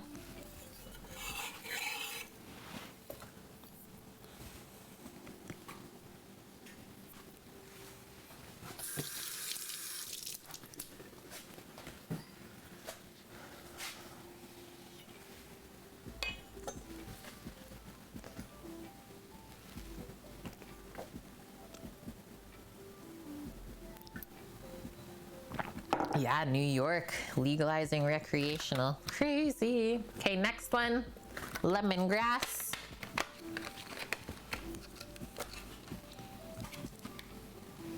Gonna do these nice 3 little portions here, and just to help the blender a bit, we'll cut it into maybe 4 or 5 smaller pieces. It is quite tough, so just be careful when you cut it up. And if there's any like really dry outer leaves that come off when you're slicing it up, we can just discard those. That means they're not really fresh anymore and you're not gonna get the same flavor. So yeah, just discard the really dry pieces that fall off, and then the rest can go on in. Next one, we can zest this 1 lime, and then the other 2 limes, or like both of these, we'll keep aside and we'll use them to flavor the curry later when we're balancing and seasoning it to get the sour aspect for the Thai food. Sweet, salty, sour, bitter, spicy. That's what we should be tasting. You didn't know that they're legalizing orca? Like all of Canada is legal.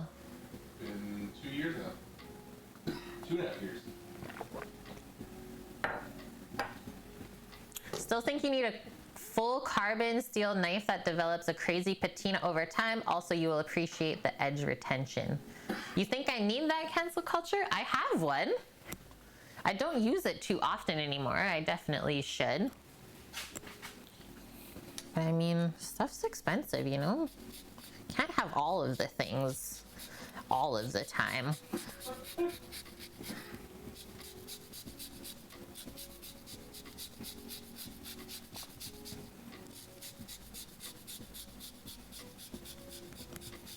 Indoctrinated, just legalized in New Mexico. Nice.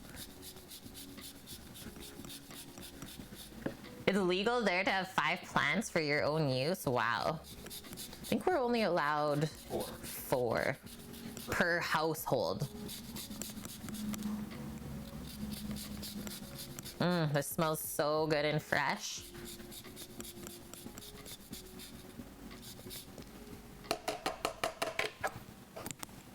Oven's almost hot and ready for those buns.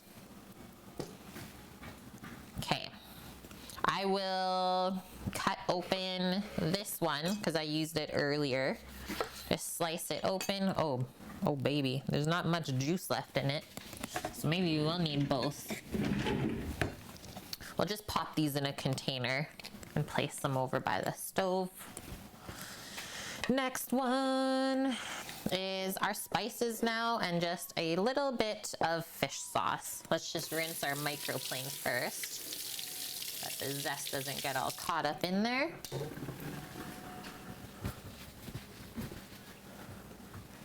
You had to have a governor scandal to get it legal? Wow, scat. You can want and dream about all of the things though. It's true, Paloozer. Okay, I'm gonna do a couple squirts of the fish sauce just to add some liquid so this blends a bit easier. 1, 2, 3, 4, 5, 6, 7, 8 we'll start with. And that was our oven. So I'm thinking real quick, we'll put all these buns in. The buns are going in. Oh yeah, they are definitely ready. Definitely ready to bake. So these are the first 2 trays. You can see how it's like 1 inch tall for sure. There's some weight to these trays as well. And the other thing, I'm just gonna look. Oh yeah, everything is spaced out good. Just need to take this one pan out. Because when we have more than 1 tray going in the oven, we have to do some rotation as they bake.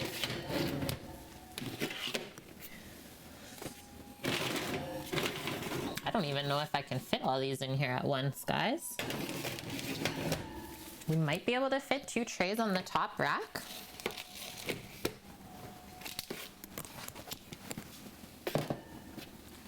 Not gonna happen.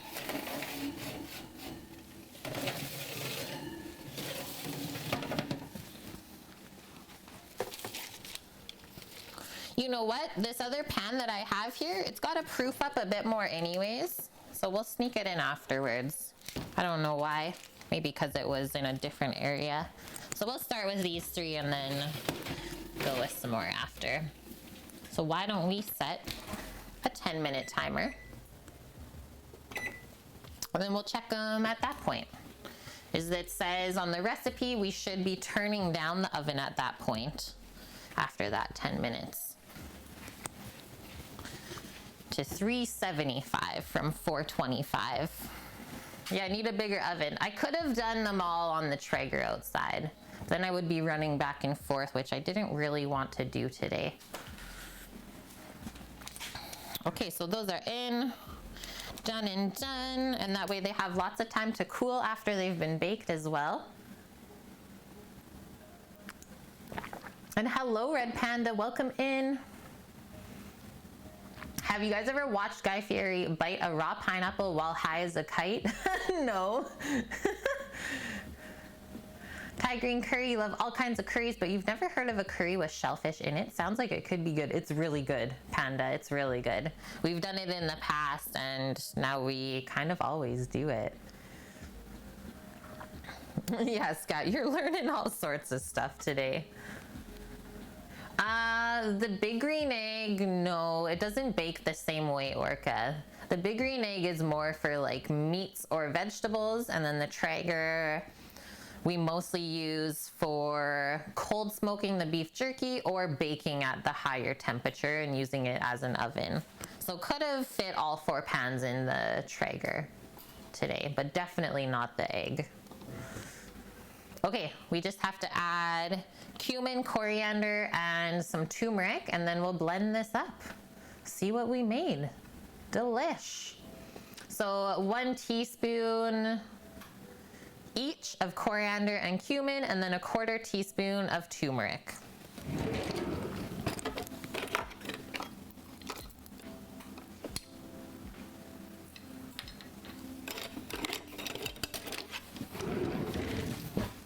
Turmeric adds lots of good color.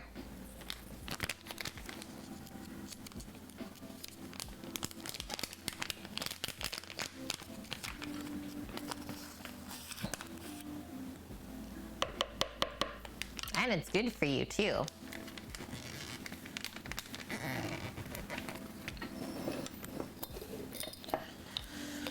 Ground coriander. So the seed from cilantro.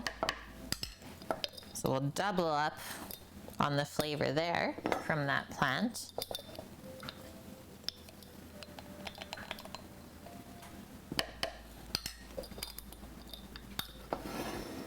Okay.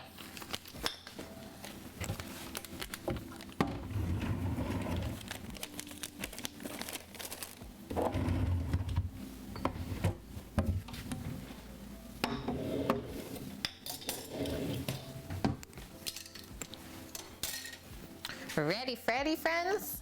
So I think it's wise to start blending this before I put all of the ingredients away. And that way, if it's like tasting just a bit off, I can doctor it up with what I think it needs. You were high on shrooms when I was reading the Maddie Matheson book? That must have been amazing. What an experience. Thank you for your honesty. Okay, coming on over, let's start with low speed and then we can turn it up from there.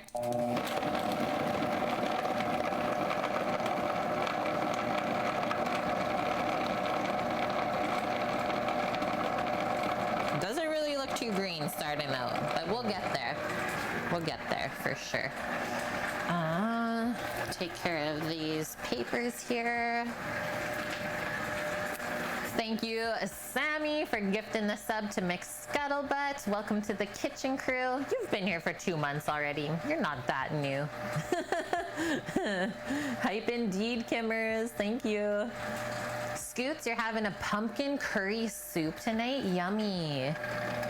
Pumpkin's really good in curries. Like any sort of squash, really. Okay, so it kind of stopped blending. We're at the point where it's blitzed everything up and now we gotta push it back down. Oh, you've never had it before? I think it's gonna be delish.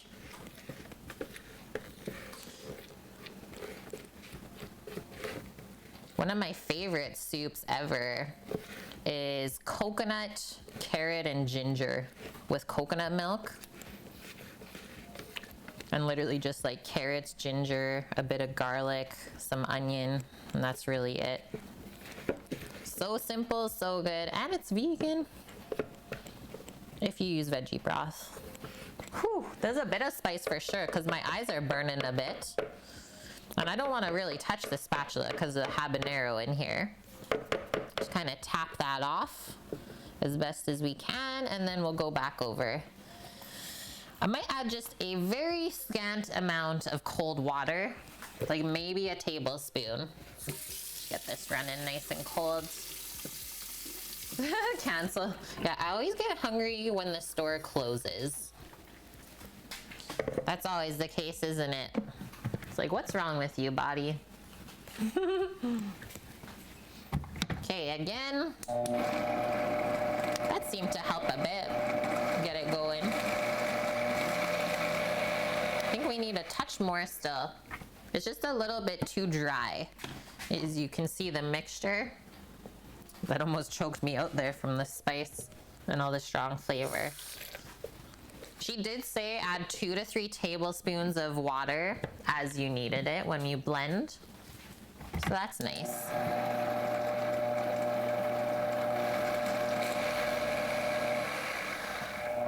This isn't really doing nothing in here though, guys.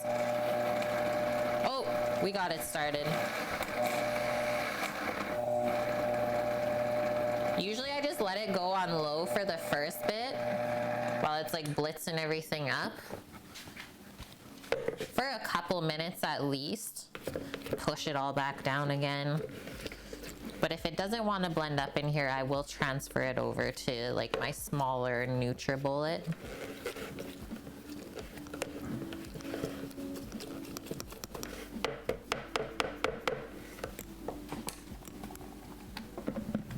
You're an emotional eater? I feel like a lot of people are though, if you think about it.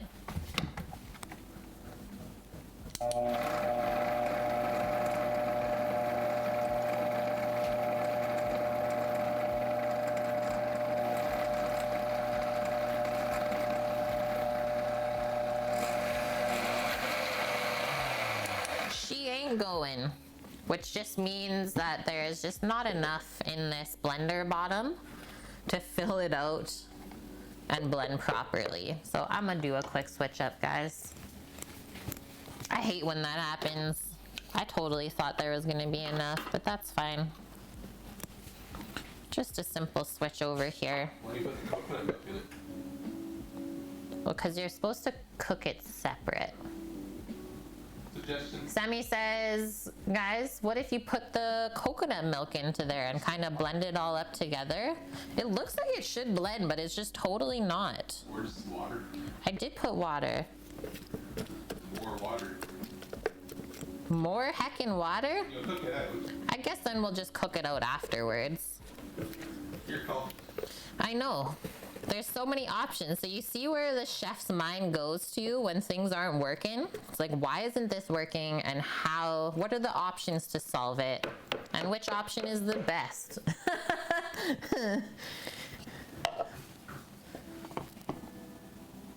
Okay, I'll add a touch more water. When we get the food truck, do you guys have to have a commissary kitchen to operate out of? That will be the commissary, mixed scuttlebutt. And yes, I have scoots, and I could see that being really good with the soup. Apple on a grilled cheese. I usually add jalapeno with the apple though. Okay, that's blending a lot better, guys. We'll get that going. Start blitzing it down. I'm glad because I didn't have to make any extra dishes either.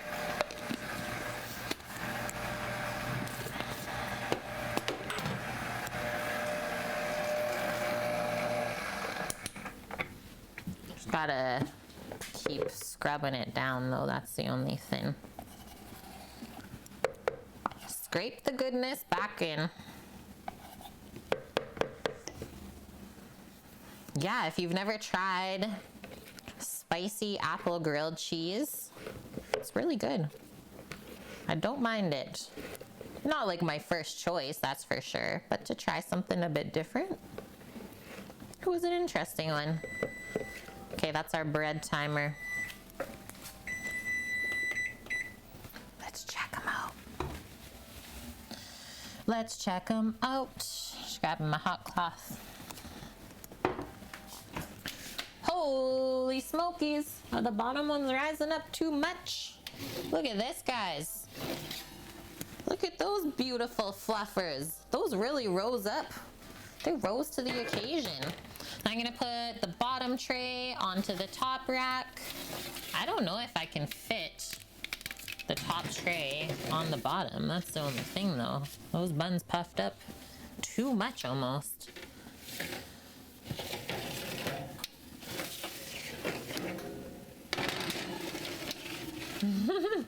Like just fits.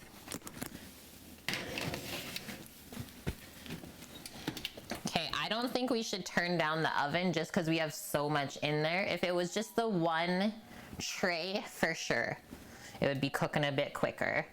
But I'm gonna go another 10 minutes and then we'll have a peek. Whew, it's getting hot now. Maybe I will open the door for a bit, Sammy. We'll see. Ice Guy Nico is being your spirit animal.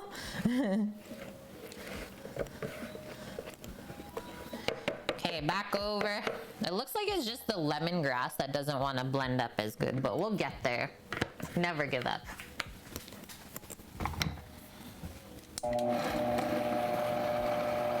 Yeah, I'm gonna leave that on low. I'm not gonna fool with it. So I'm gonna put the onion, garlic, and ginger away. Same with the lemongrass, and then we can chop up that cilantro for the garnish. And then that's taken care of.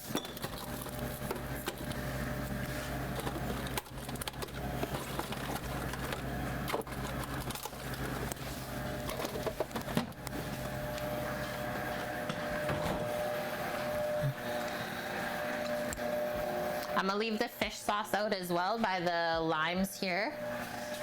We'll need that later for seasoning.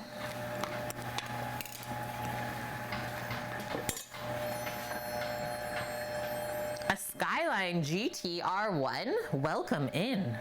I don't mind those. And hello.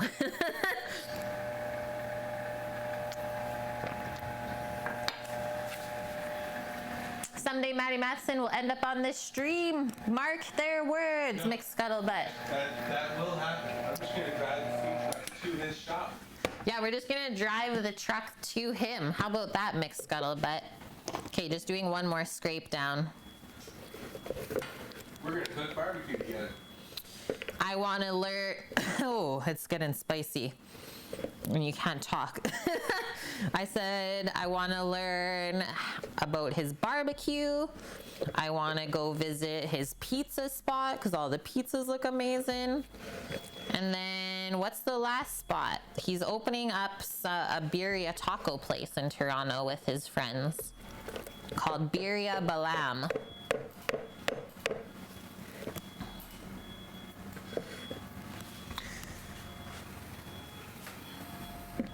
Okay, just keep going. So typically, like in Thailand, the curry pastes are made in a mortar and pestle. Yeah, that's baloney. Might have been quicker if we did it in the mortar and pestle today. Okay, let's finally chop this up. The blender is not making it quicker. And sometimes that happens. Sometimes that happens. Just humbles you a bit, really. And yeah, I'm sorry if you hear construction noises from out the window, but I need it open. It's getting too dang hot.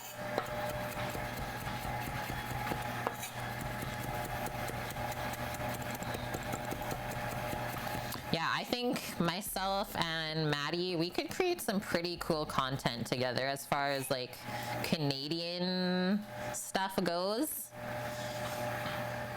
He's from the one coast and I'm basically from the other, or very familiar with the goings on of the other. Be the best of both worlds.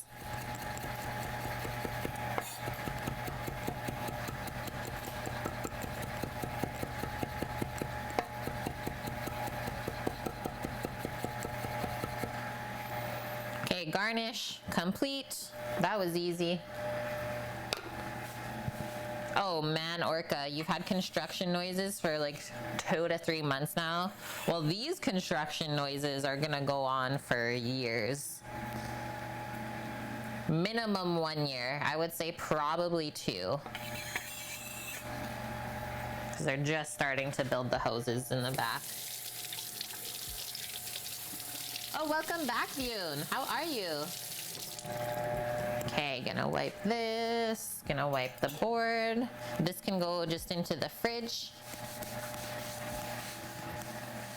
And then the timer for the bread will probably be going off in a couple moments as well. So we'll check those out.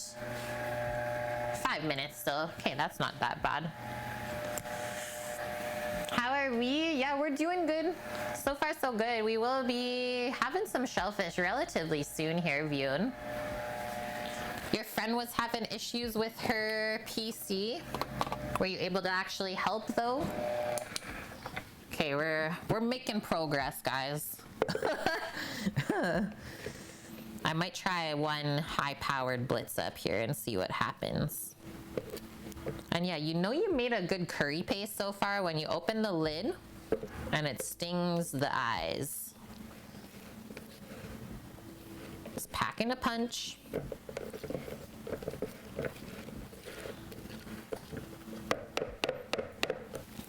I feel like the more we blitz it, the better it keeps smelling too, right? You've never seen a more stitched together PC in your life? Oh no. Sounds kind of scary. Okay. Oh, it's working.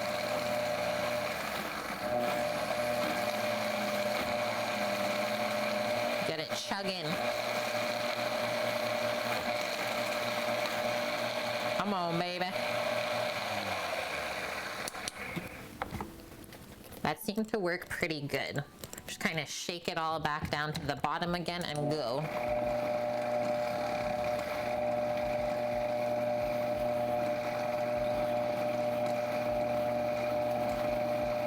Every curry paste I've made at home has been so different. Sometimes they blend up effortlessly, and other times it's like we really have to work it. So I guess that just shows how different the ingredients are at whatever times of year.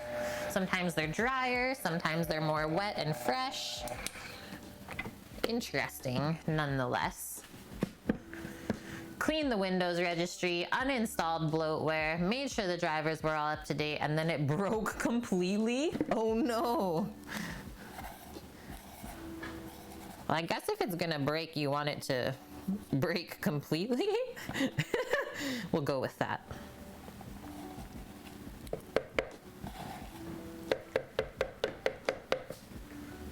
Ah, donation.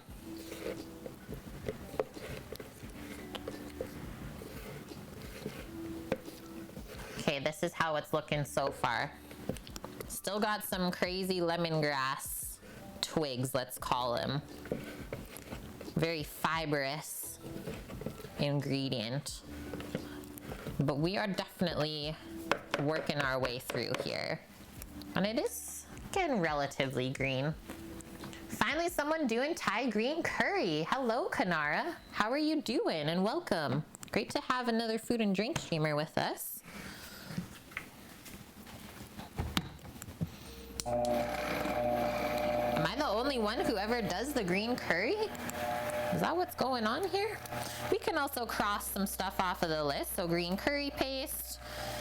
Crossed off, we will need a nice big pot. Something that will hold all of the shellfish as well.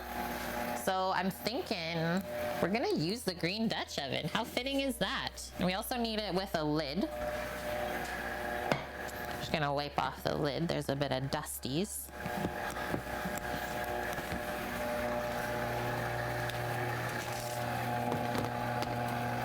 And I'm also gonna wipe off the stovetop because there's a touch of flour from our ciabatta proofing on there. Everyone just does yellow or red. Wow, I did not think I was the only one that did green curry. It's one of my faves. So there's our pot for the shellfish.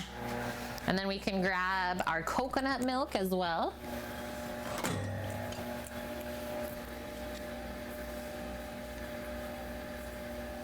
I think we'll do 2 cans of coconut milk for it so that we have enough.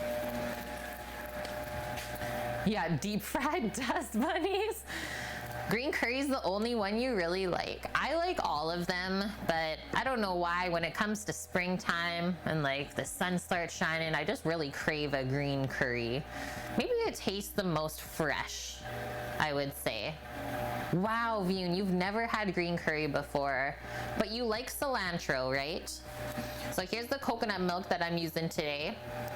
And you do not want to cheap out on your coconut milk. So spend a bit more. It does pay off. I will say the one time I went for the cheap coconut milk that was on sale at the time as well, it tasted so foreign to me. It did not taste nutty or creamy. It kind of tasted like plastic. And from that moment on, I was like, I'm never buying cheap coconut milk again. Okay, that was our bread timer again. So that was the other, now we're at 20 minutes. Definitely starting to look good. Did these rise up too high? I think so. The buns are baking into the oven rack. I think I just lost one. Or it'll be perfect for croutons. Lost the bun. Sacrificial. Are these ones rising too high? Okay, that's middle tray's going down. And this will go there. And then that will go back up. Seem like they're almost done. So I'm gonna do only another 5 and then we'll check them. That's the 25-minute mark. They did say 25 to 30 minutes. Whew. Yeah, bun down when it rises too high. I guess that's a good thing to have going wrong. You know the streamer Cooking Without Looking makes green curry? Oh, nice, White Dove. Thanks for sharing. Panda, doesn't matter if the curry is green, red, or yellow, or if it's Thai, Caribbean, or Indian, you love all of them, right?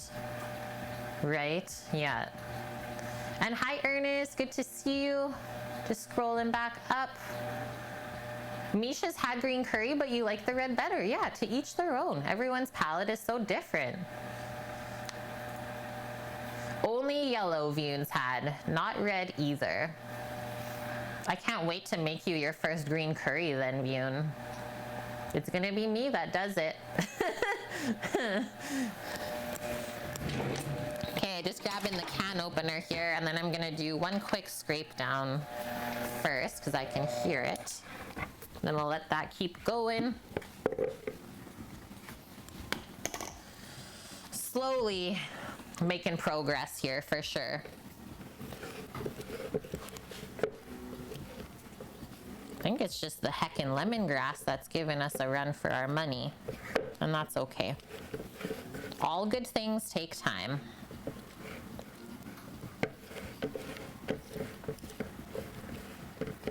I think I'm gonna sneak some kaffir lime leaves. I have some dried ones, not into the paste, but we'll just put some into the pot while we're bringing the broth up. That'll be really yummy. And yes, Kanara, you are correct. So next front page day for the Cook with Kate stream is coming up this Saturday at 12 p.m. Pacific. We'll be on from 12 p.m. to 2 p.m. making Detroit style pizzas. We are making Caesar salad with homemade dressing that day, and that's where the ciabatta is going to come in for the croutons. And we're also making the millionaire bars. Sammy calls them billionaire bars. Perfect, Kanara. And thank you very much for that. The Vietnamese would put lemongrass on almost anything, Vune. And that's when you got sick of it, you're saying? Get this little, oh, that's just the can. I thought it was a bit of paper. And yeah, you know that your coconut milk is good quality when you open it and there's no liquid at the top. That's when you know.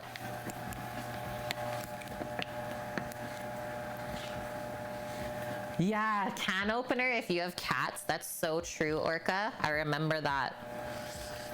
I had a couple cats growing up too over the years. And they always, like, they would just know.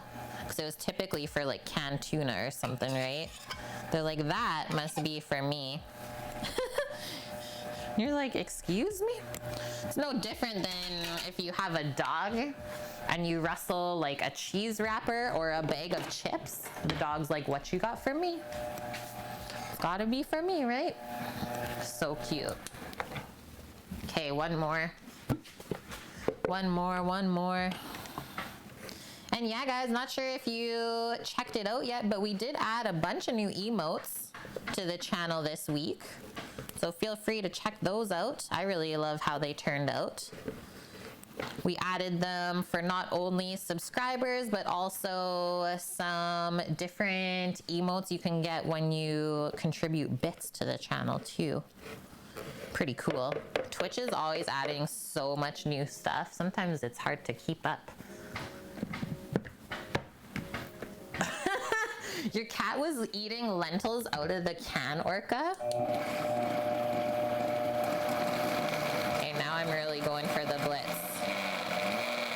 That seemed like it helped. This curry paste, though, is giving us a run for our money. Nice to see that is turning green.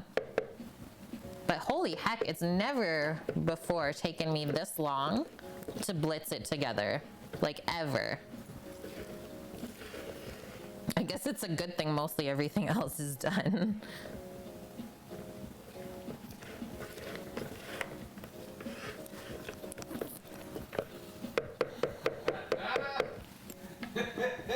Dude. Yeah, Vioon's favorite new emote. The banhammer. Okay, I'm gonna spread out my trivets here as well, just in case these buns are done. I'm gonna leave that to view. Thinking for sure 2 trays are done.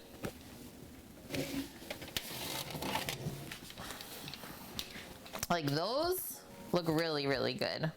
So I'm just gonna check the temp. Make sure they're baked through. We're looking for 195 Fahrenheit or higher. 205, perfect. Perfect. We'll check these ones as well. Here is our sad bun. It rose too high and then got crushed by the oven rack, but the other ones are okay. We'll check all of these. With the thermometer, perfect. I got one more.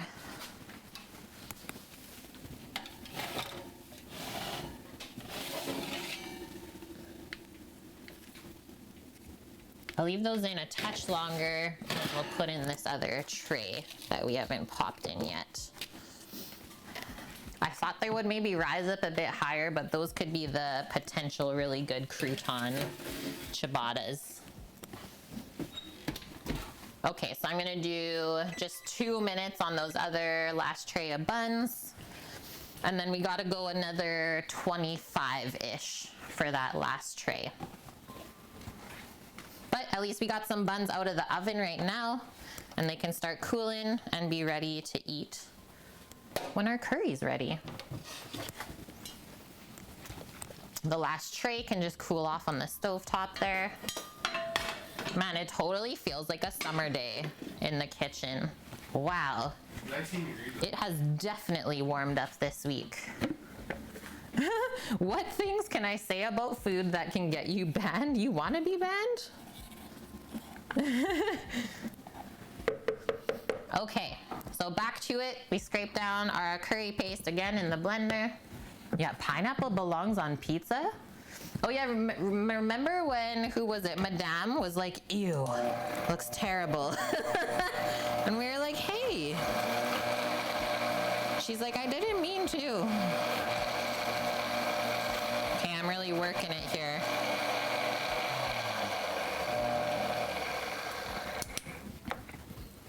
Just trying to break down those lemongrass fibers. That's why I'm like really whipping it to see if that'll help it mix better. Seems like it does.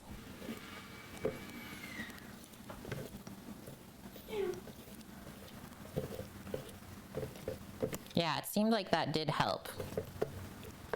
Looking more pasty finally.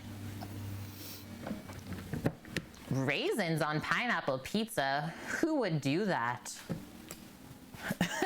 Mish, that looks like shit.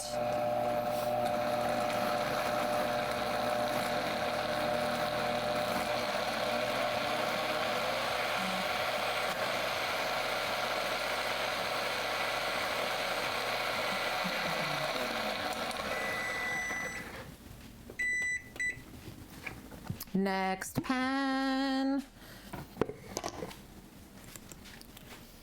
of buns. Beautiful. Next timer, 10 minutes.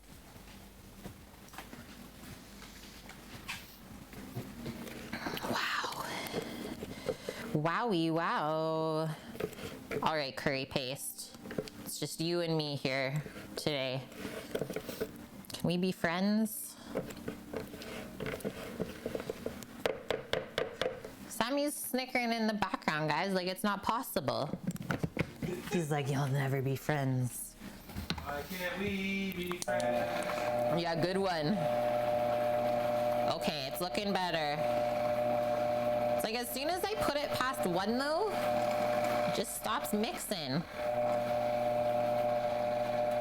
I kind of give up, honestly.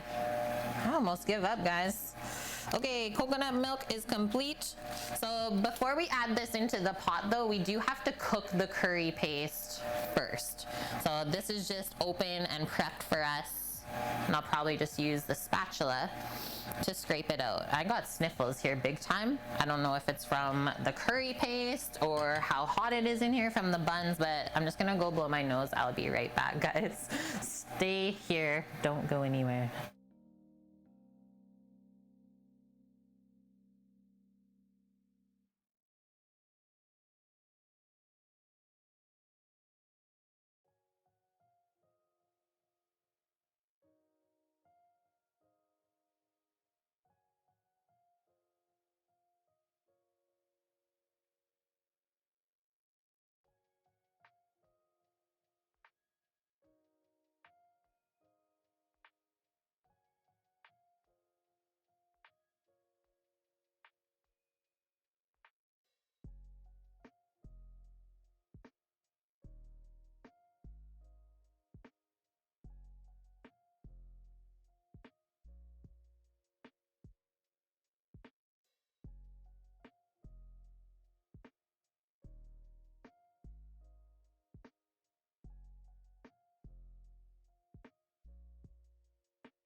Okay, I'm back. Yeah, what is going on? I'm back. It's okay, Scat. Okay, so I'm just gonna add a little bit more water to the paste, guys. I know I hate doing it, but it's okay. We'll cook it out anyways, and that way we can get this blended up to the proper consistency it should be. Because your curry paste is not complete if you still can see the fibers of the lemongrass and the ginger and all of that goodness. So I'll do one more scrape, add a touch more water, and then this should blitz right on up. Now we can start cooking it out. So it will take about like 10 minutes for us to be able to cook out the curry paste proper, and we'll cook it out with some coconut oil. So keeping that coconut flavor all throughout the dish.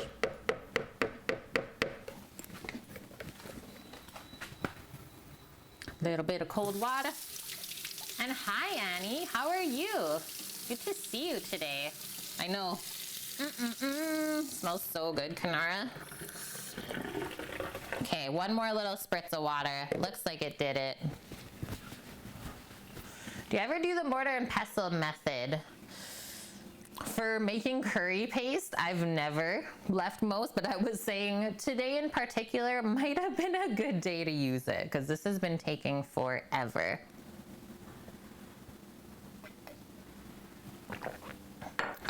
What do you call a distinguished, highly respected rapper? Eminem? Wait, what? I don't get it. Annie's making me think today already. Eminem. Because he's inept? Oh no, I'm falling behind. Okay, finally. Needed like 1 more tablespoon of water and now this goes no problem. Okay, maybe I spoke a touch too soon. Don't go too crazy. But it's definitely moving, at least.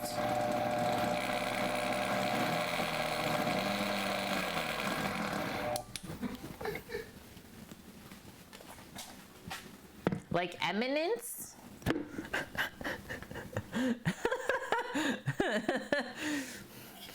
Oh, it's just when, Orca, the sound of the blender, it's just when there's nothing touching the blades anymore. Kind of worked its way up. That's why I turned it off. And you're right, it doesn't sound good. That's why we stopped. I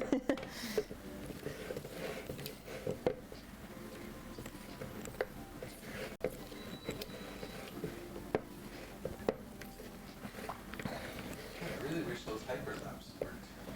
For your video? Yeah. Dang.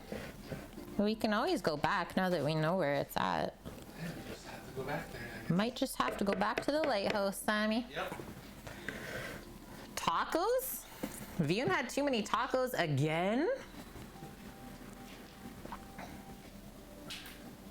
The taco poop.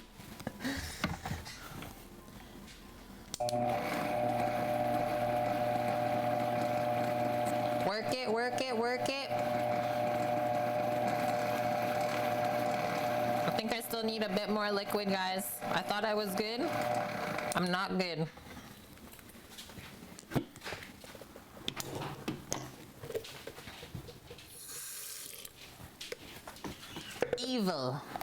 Evil green curry paste today. Your little guy. I was gonna switch it, and then you just said add more water. And so now we are committed. Okay. Straight commitment. Oh, hi. Come on, right? This one, Annie, why did they bury lawyers under 20 feet of dirt? Because deep down they're really good people. That was a good one. Yeah, blame Sammy. Doggo, what kind of curry paste is this today? Hey, no dogs in the garbage. What's going on here? Okay, now it's pasting up. Now we can just finally let it go on its own. This place just smells like a bakehouse. We're literally a bakery right now. But no curry smells yet. The buns look so dang good. 2 minutes until we check the next ones. Okay, 1 more scrape down and then we're good. Finally. Yeah, about 2 to 3 cups of water, Orca, instead of tablespoons. I breathed in too much curry. You made me laugh. It's rough. Finally, though, the lemongrass is breaking down. I think that was our biggest enemy here today, is just how fibrous that was. Wow. Wow, wow, wow.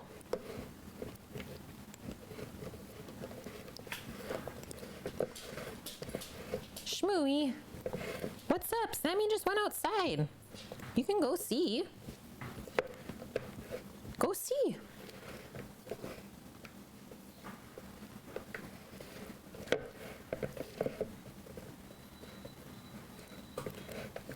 She's looking outside like, why did Sam leave us? Kate, where'd he go?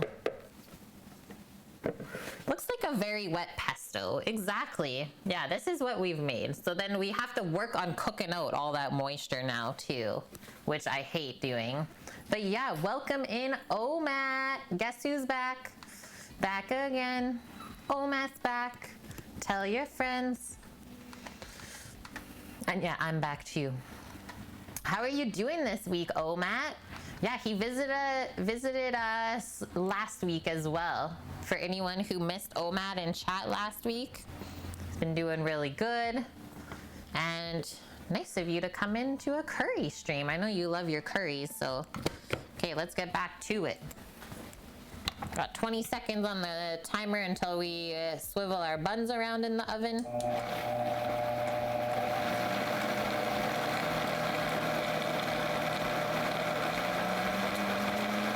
Yeah, those are good sounds.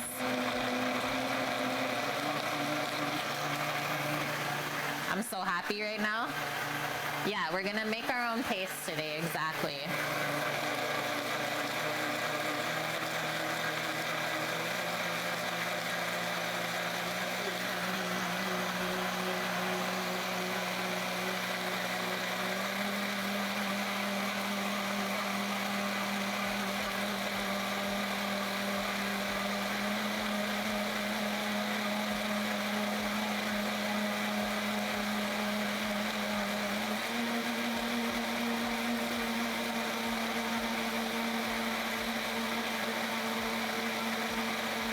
Almost there.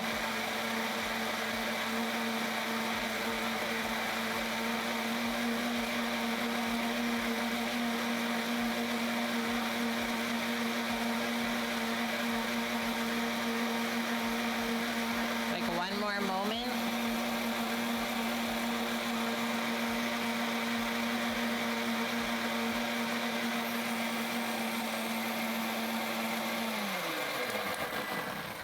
Yeah. And I knew that the bread timer was going off this whole time. Blender was so loud, couldn't even hear it. Okay, let's give these a quick swivel. But that paste is perfect now. Buns are looking really good too, guys. The last rack. Who makes an oven with only 3 racks in it? That just does not seem conducive to efficient cooking. Okay, I'm gonna do another 10 minutes on those in there. They are looking real good. Yeah. Let's have a peek. Yeah, Matt, I was gonna ask you if you still are in touch with Onionies and how he's doing. But check it out. Oh, just a sec. We blended it up. Don't breathe in too hard. Finally, we got a green paste though. He's doing good. Awesome. That's so good to hear. I have not heard from him in forever.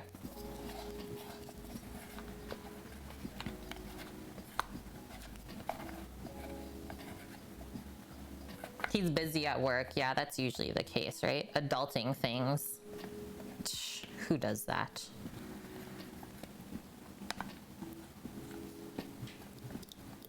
Okay, scraping all this goodness down.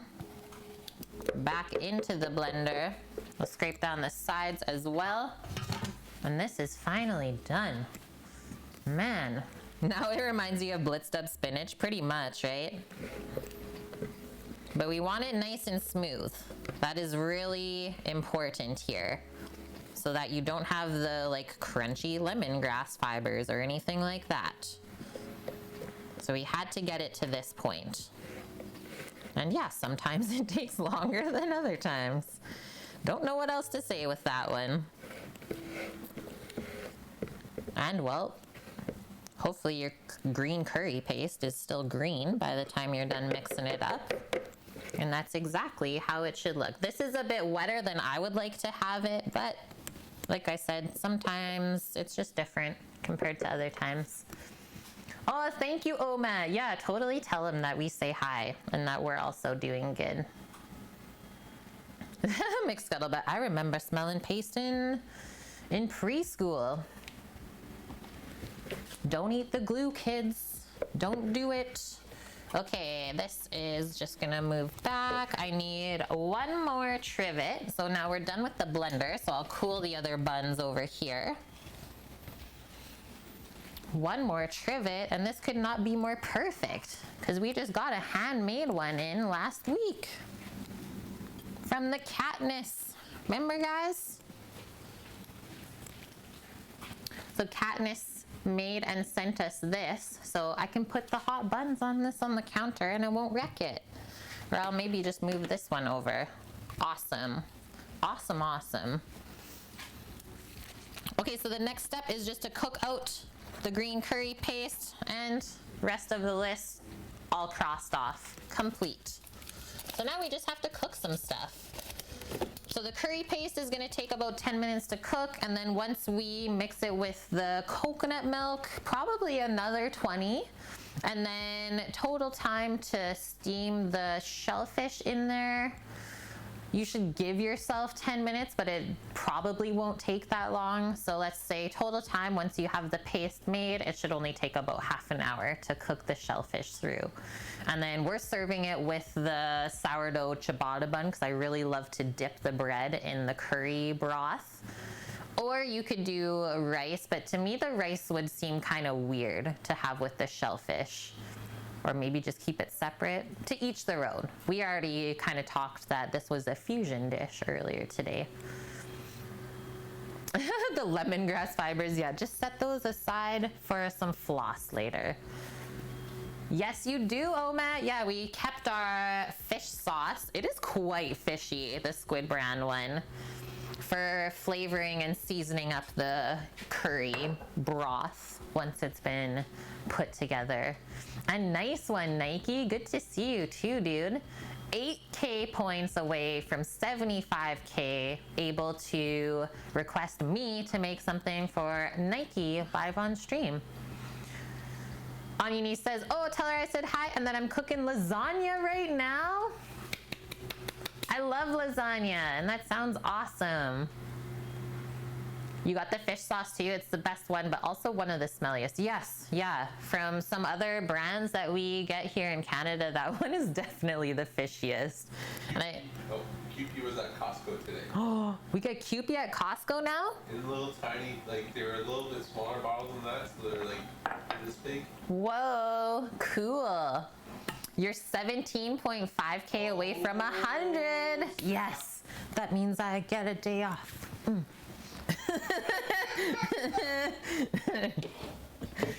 Okay, let's come on over to the stovetop and get cooking. You got Kewpie at home? So we'll turn this on just to medium heat for now, and I'm gonna grab the coconut oil.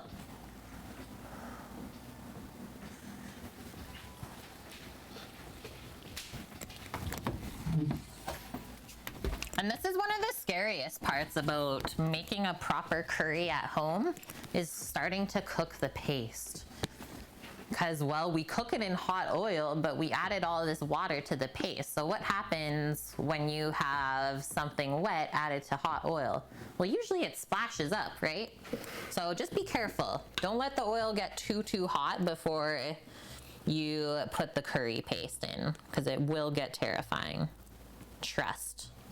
And I'm gonna do a pretty good amount of oil for this, guys. Like 3 tablespoons, I'm gonna say.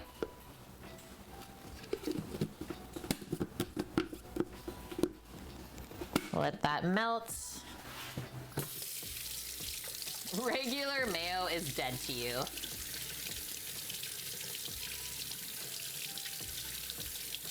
That's really cute, Bonk. Yeah, you always have an extra Kewpie in the pantry, just in case.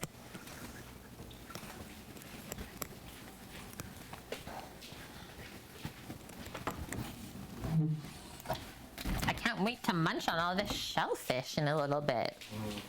I have not had it in a while. So let's grab a spoon. I think I'll grab a slotted spoon because that will be good to use for the shellfish after as well.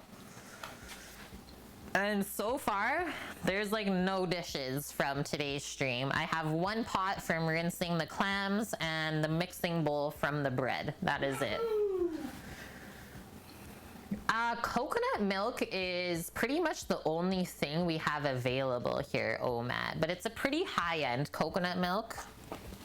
It's nice and thick, if I show you it over here. So it's nice and thick. It's got about 3/4 of this is the coconut cream, And then just a little bit of the bottom is like the water, let's say. Yeah, these cans. I usually use the Thai Kitchen, or the other brand is a green can. I think it's called Tropical Isle. That one is good too. And that's really the only two brands I use now. Yeah, as far as North American brands, it's a good one. It is a good one. Okay, that's coming up. Can switch you back over there. Fair trade is also good. Oh, I don't know if we have those ones here, Orca. No, please. And yes, we do have a Roy D. Sometimes I have gotten that brand as well, and that's a good one too. Yeah. I mean, if it says it's from Thailand, you know it's gonna be good. That's why I say, like, for a North American brand, that one is good too. Thai Kitchen. Okay, I'm gonna finish my coffee while we're waiting for this oil to heat up a bit more. And yeah, for plating this, quite simple. We'll need a nice big pot for the shellfish and the broth. We'll need a pot or a bowl on the side for all of the shells to discard in, and just a plate of bread on this side. That is it. The Cara coconut cream or a Roy D cream. Yeah, we don't even get that here, Omat. We're missing out. Like, not even at the Asian market that we have. I've never seen those. Jealous. Maybe one day in our life. Okay, the oil's starting to move around here. So let us add in pretty much all of this at one time. Careful. Usually add a bit first. Okay, it's not gonna splash too bad, so let's add it all at one time.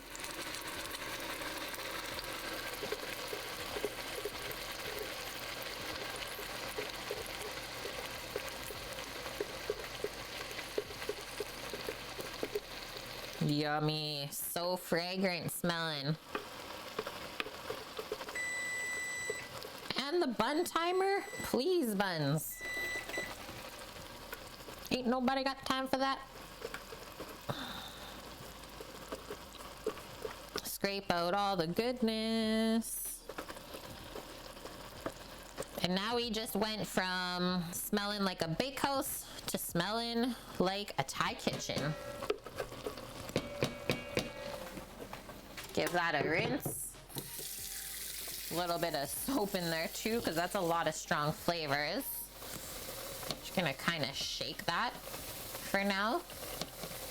And then turn that down to a medium heat. I don't want it too hot. Last pan of buns is done.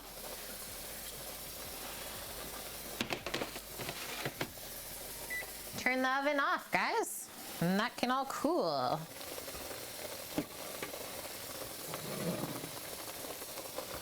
Now we can stir this a bit as it keeps cooking.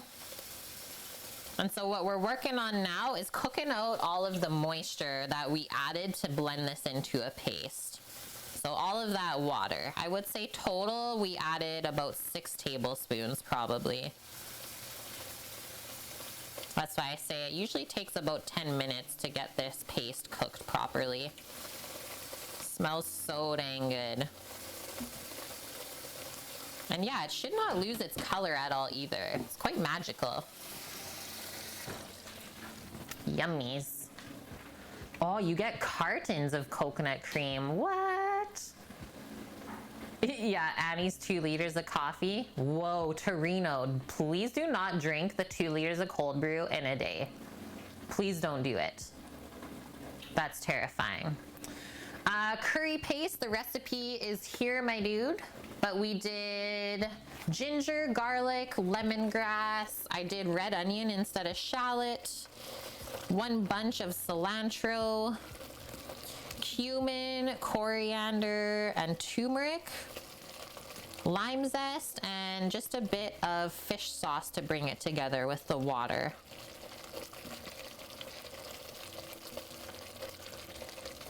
Yeah, this is cooking really good on a medium heat. I wouldn't go any higher, and I also wouldn't go any lower.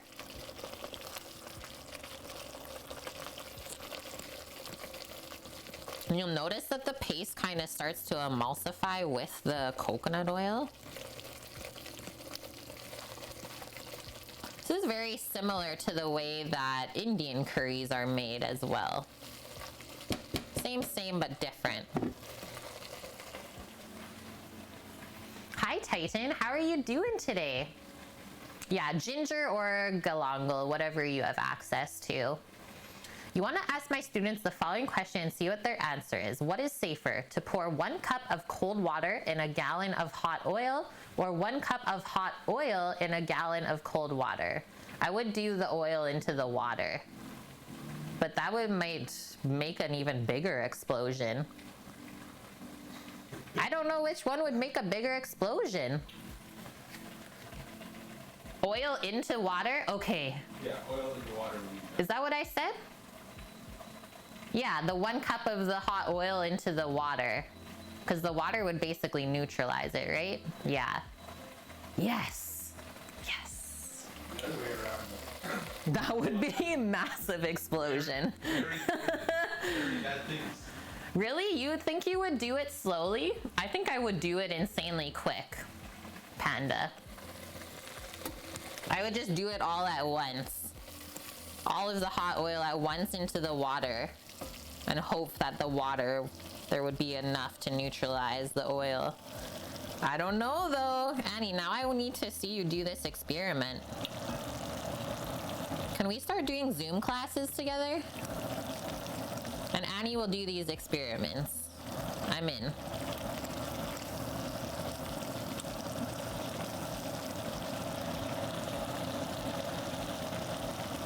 Okay, looks like we're almost done here. The paste is going a bit more pastel colored, really emulsifying with the oil. So that means that we've almost cooked out all of the water. And now we just get the full curry flavor. It is so fragrant. Have to build the full plexiglass shield first, yes. And yeah, Raimi, you can add whatever type of oil you wanted. I just used coconut oil because I had it around. I got a big container to use up.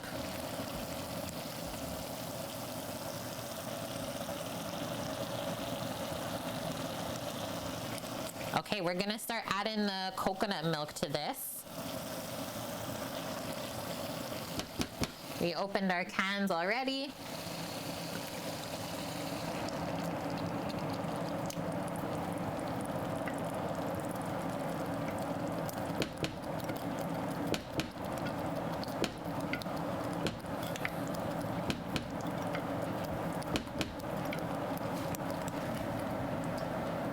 Kind of simmer it down a bit.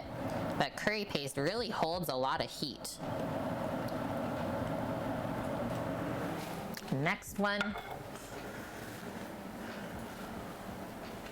Anyone want to go fishing? I'm in, Titan. You just need someone to carry the fish? Does the person that carries the fish though, did they get some of the fish though? That's what I want to know.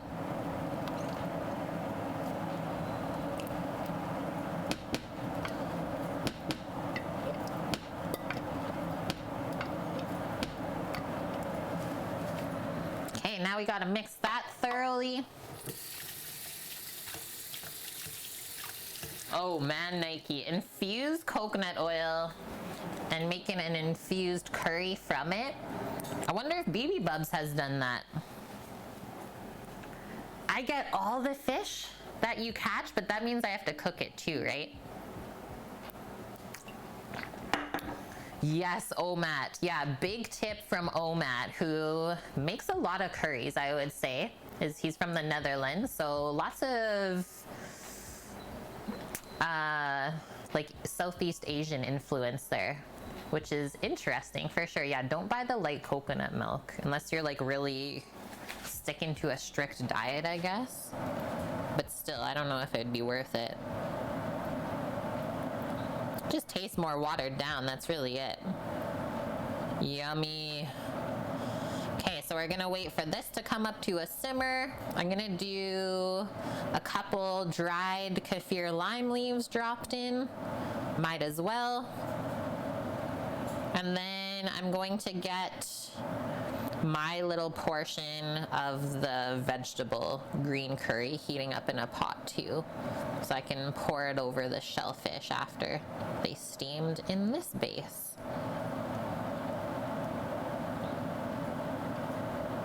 That's looking great though, and the color will deepen as this simmers out, so that's why it's really important to give it that amount of time that it does need. How did I know, Titan? I could have all the fish, but I gotta cook them.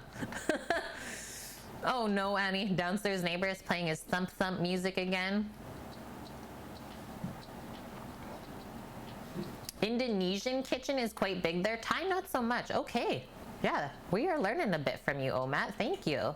And Bonk, hope you have a great day at work today. Don't work too hard, as always, and hopefully we'll see you tomorrow. Stay safe out there. That also means for me, it's 2 p.m.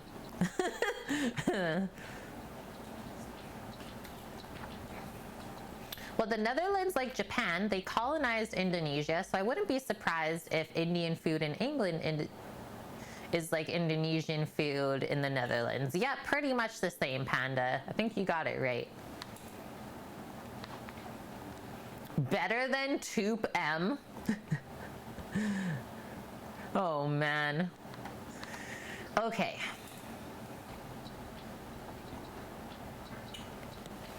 Toupee.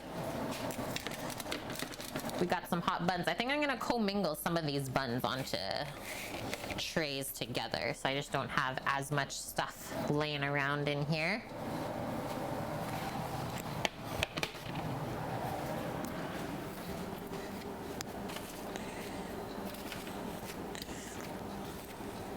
Tasty ciabatta buns.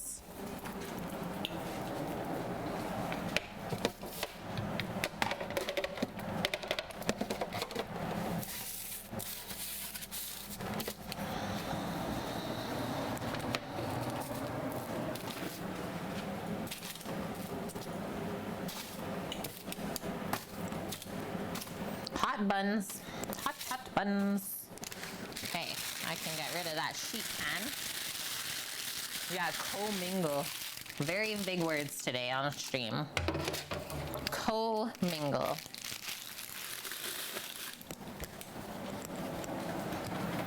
All right, we got our flavorings here. We got our limes and our fish sauce.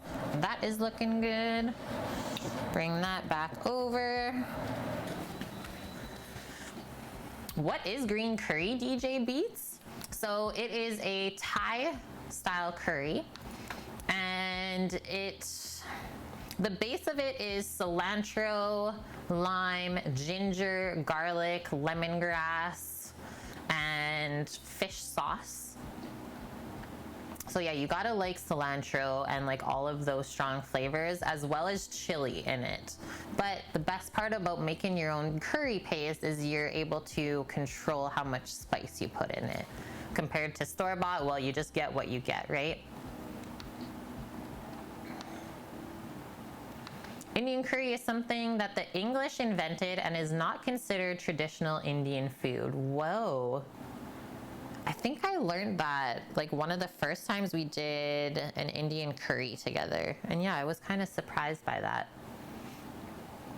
It's really, really good, DJ Beats. And yeah, I can never find cilantro roots here either. I guess if you grow it yourself, maybe you'd get them that way, Leftmost.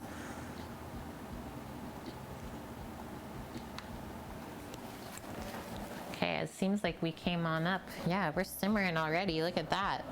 Yum. Let's give it a stir. So the fat will always want to kind of float on top.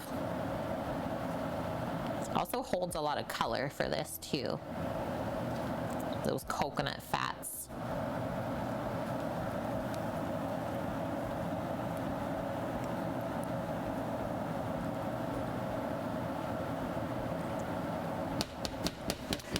gonna move that there and just grab a little pot.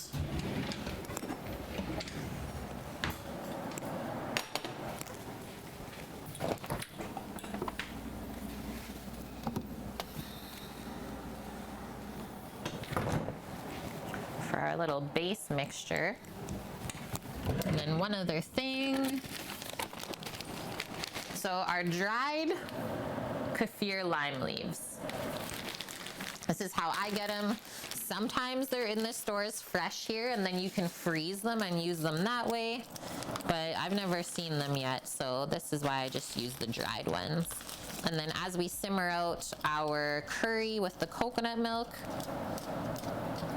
that will also absorb the flavor from that. So we'll do 3 because it is quite strong. And we just pick it out after.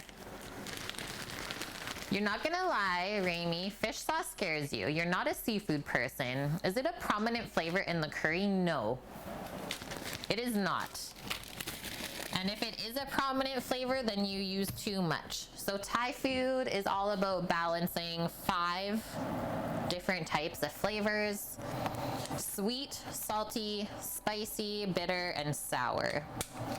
So in Thai cuisine, the salt comes from the fish sauce. Is they often don't use salt the way that North Americans do or the rest of the world. Is they use the fermented fish sauce to season the food because it is very salty. And yeah, here is the base that we have. So this is just a veggie green curry that we've made in the past, and it looks very similar to what we have there. So this I'm just gonna heat up separately on the side so that it doesn't get mushy while we're cooking the shellfish through, and then we can pour it over afterwards.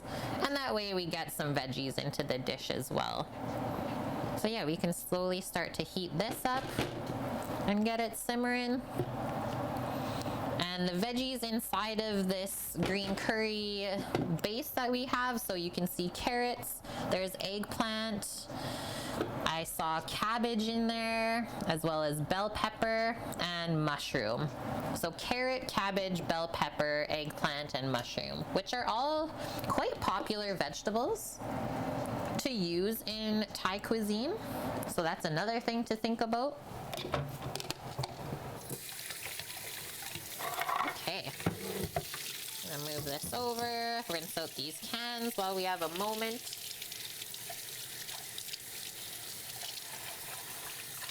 Pesto question. You recently had a bite of a pesto swirl over something and it tasted like anchovies, like grossly salt. Any idea what went wrong there? Because pesto normally does not have fish or salt in it. They might have over-salted it, but if it tasted fishy, that means they could have potentially touched something fishy and then scooped your pesto over it. Kind of weird. I don't know, Orca. But yeah, usually pesto doesn't have any fishiness to it. Yum, this is looking so dang good. And yeah, the color really deepens as you let this simmer out with the coconut milk.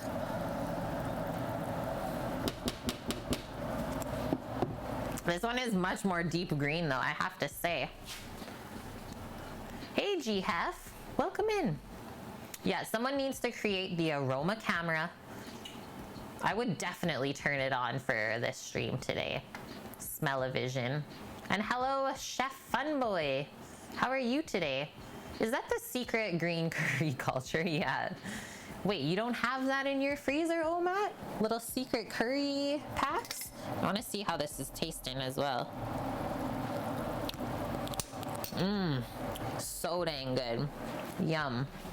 Yeah, I don't have to do anything to those veggies. That's perfect.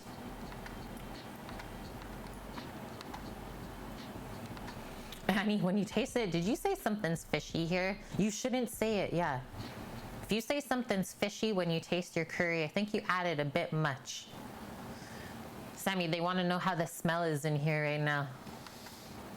It's too good. He's trying not to think about it, guys. I think that's where he's at. Cannot comment. I just want to eat it.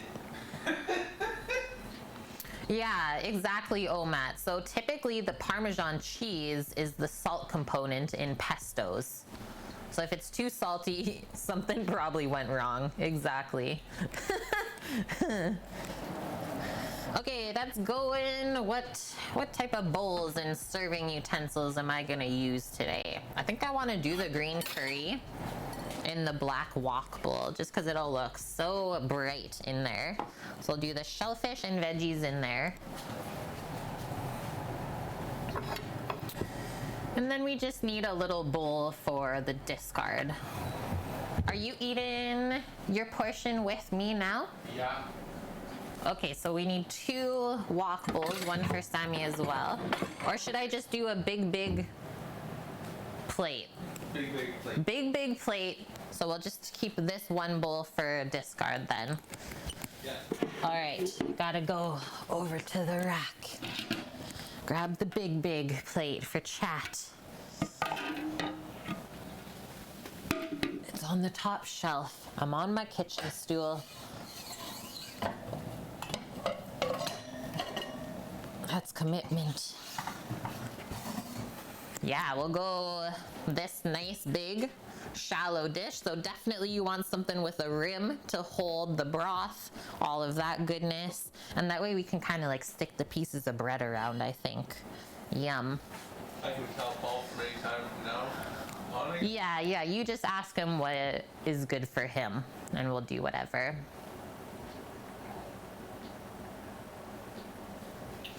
Oh, what's this? What did I miss here? Let's check out this link. Modern Farmer. Oh, cool. Why the name kaffir lime is wildly offensive to Minnie. I didn't know. The K word is actually, so kaffir is a highly offensive, even legally actionable racial slur in South Africa.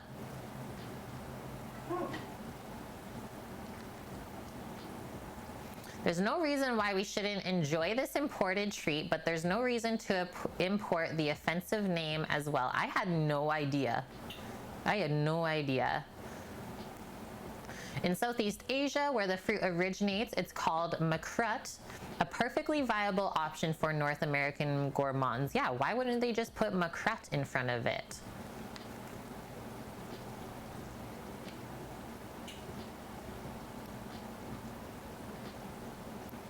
So just another way that systemic racism is apparent in North America, I'm gonna say. Thank you for that, Leftmost, and I definitely just learned something new. Just call it lime leaves. Okay, I'm gonna turn this down to low heat now. It's been simmering probably close to 10 minutes. Mix up this little skin that we developed. The flavor. And it has gotten a bit thicker as well.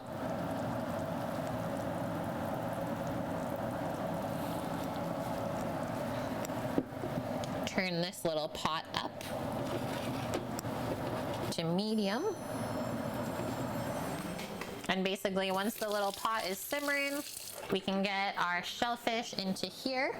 Make sure it's all seasoned up. And then it's about an 8-minute cook time. That's it. Tiger Meat, thank you for the follow. Yeah, thank you so much for that, Leftmost. You only just learned of that recently too.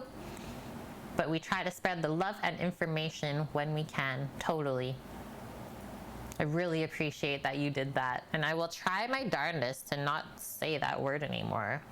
I'll put it in my head, makrut, or just call it lime leaves. That's it. Oh yeah, Blondie, the curry is evoking so many childhood memories. So I think I'm making it right then, if you're getting some childhood memories. I didn't grow up with green curries or anything like that really until I was a lot older. But I think that stuff did take quite a bit of time to really come to North America and like take hold. Hey, Sam?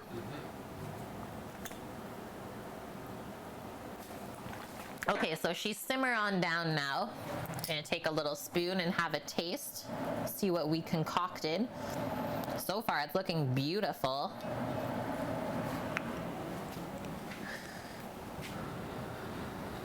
Let's see how spicy it is. That's what I want to know.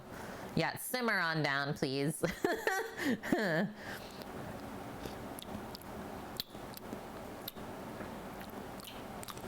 A little lemongrass here. That is good though. Good kiss of heat. I might balance it out with just a touch of some coconut sugar in there. And a little more fish sauce, a touch of a squeeze of lime, which I think I might leave the squeeze of fresh lime until the shellfish comes out and we have it plated. Just squeeze some fresh lime over the top, because we don't want to put the lime juice into our shellfish broth that we cook it with, because it could reduce down and make it too sour in the end. And yeah, it needs a little bit of salt for sure, Omat. So now we're balancing out those 5 flavors. So sweet, salty, sour, spicy, and bitter. Whoa, that sounds nice, Annie. Probably so many good recipes in there. The spice trail, 100 hot dishes from India to Indonesia. Blow your face off. Oh, I don't think I've ever used those seeds before, leftmost. Prick chifa seeds?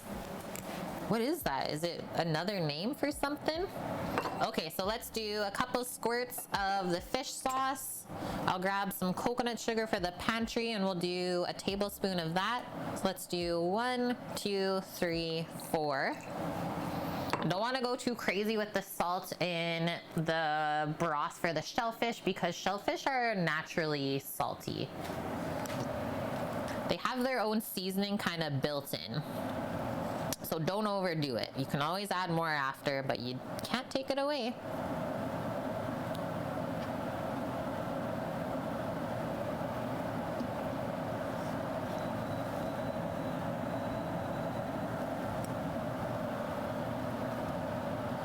Scraping the goodness off of this side.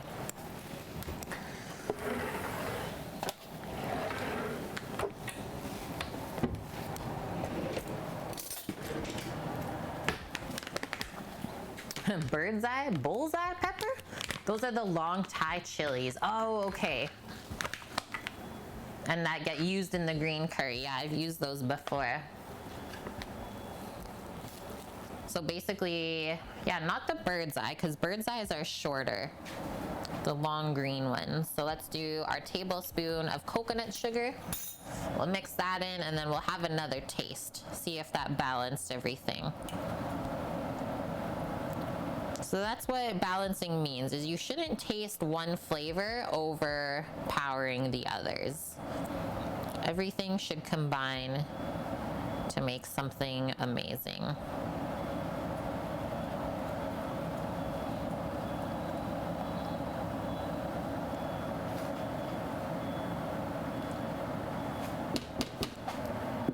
This is coming up as well, so that's good. And because the veg is already cooked in there, I don't need it to really cook out. I just reheat it, that's it.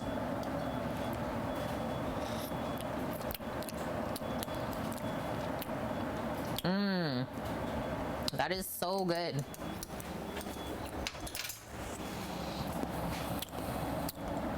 I don't want to add any more sweetness. I don't think I want any more salt either. And a very nice little kiss of heat on the lips. Not too hot that you can't eat it or anything like that, and that you can't taste the other flavors in there, because that's what I don't like either. So those two things can go away, and then like I said, just a nice squeeze of fresh lime once it's been plated to add that bit of extra sourness. And it'll also cut through the richness of the coconut milk.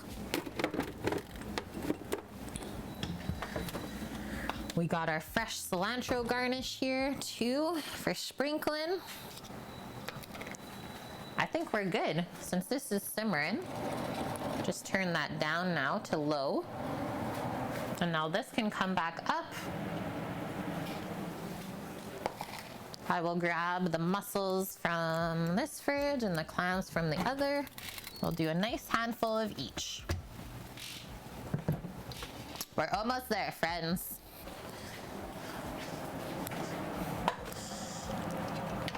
And the size of the mussels compared to the clams, I think they'll kind of cook at the same rate. It's nice to have the small clams. If the clams were any bigger, we'd have to put those in first.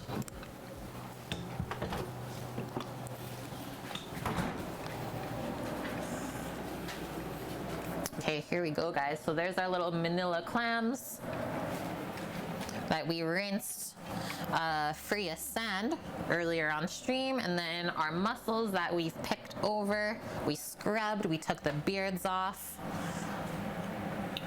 I'm gonna bring this up a touch higher because the shellfish is gonna cool off the broth when we pop it in, and that is a-okay.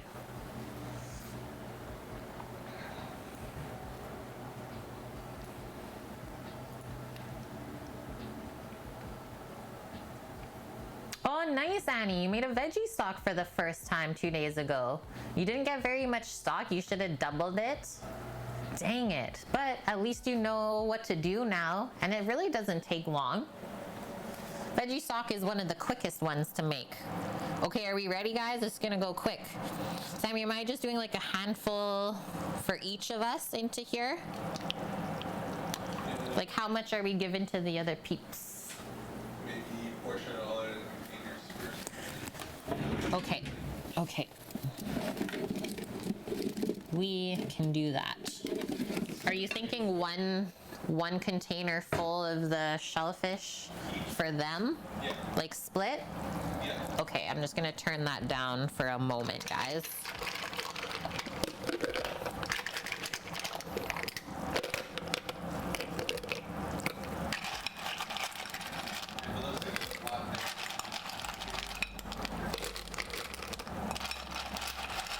I think it'll be perfect.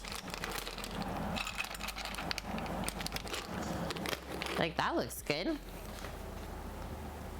Sam? Oh yeah. That looks good, guys. Just want to make sure we have enough for our friends later who are coming to pick up. Don't want to leave them short.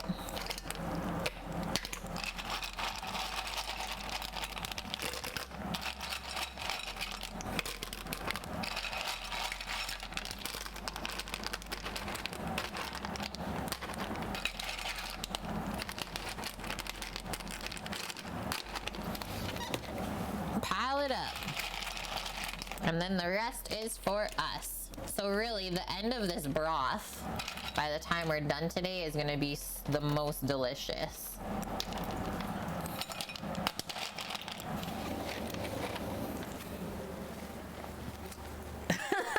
The way Sam says, oh yeah, just screams Canadian to you. Whoa, crazy, Omat. So yeah, we're good with this then? Yeah. That's lots. I don't know if you've told them like a price or anything yet. Nope. I'd be happy if I got that amount. There's lots for us, so lots and lots. Yeah. That's good? Yeah. Okay, Good. perfect. Cook them all. So I had this wet towel over the mussels, so we don't want to wrap them airtight because they will suffocate. So I'm just gonna pop this damp towel over those two portions that I put in the fridge, because the shellfish, it can dry out. They don't really like to be just in air, right? They're used to being in the water. So if we keep it damp and kind of covered that way, it'll be happier. Is they kind of just go for a nap if we do that. Okay, I'm gonna do the clams in first, and then the mussels, and then we'll put the lid on it. Oh, does that mean, Sammy, I should have heated up your veggies? Okay.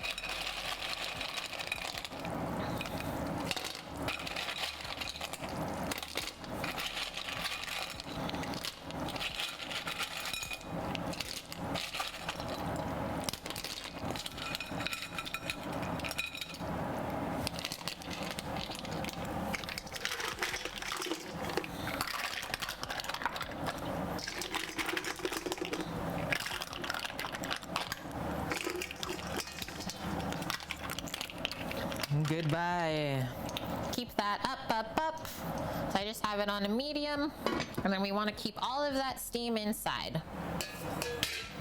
Done with this stuff, so I'll wash my hands.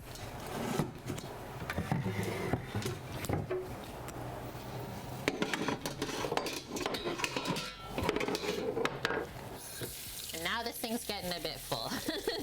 Now we've used a couple more dishes. Yeah, is this like TOS? Cooking shellfish live on stream? We've never been shut down before, so it must be okay. Yes, Annie, yeah, most of year 3s are still in the food truck fund. Yes, Orca, yeah, curry alla vongole. That is Italian and Thai fusion. Okay, so I'm going to take our spider. Everyone knows the famous spider, just a nice fine mesh sort of strainer that we're able to pick the shellfish out with. And now we're just gonna take the plate that we're gonna put all the shellfish in, and we'll put it over here for the scooping.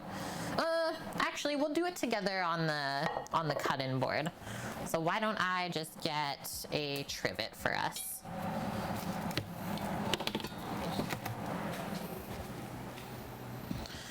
And then we just do a nice slice of fresh bread for dipping, and away we go. I was worried about cooking lobsters on stream once, Annie. It's true. It's true. That's the thing, you just don't know. Okay, let's have a peek. And I think we're gonna stir. Yeah, it's starting to open. And that is a sign that they are cooking, friends.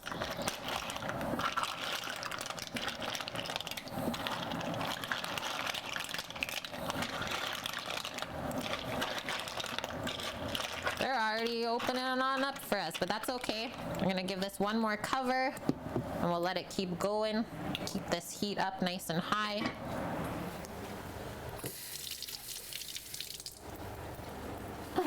Pure breads or pure sheds? That's a good one. I've never heard of that. Yum. Yum, yum, yum.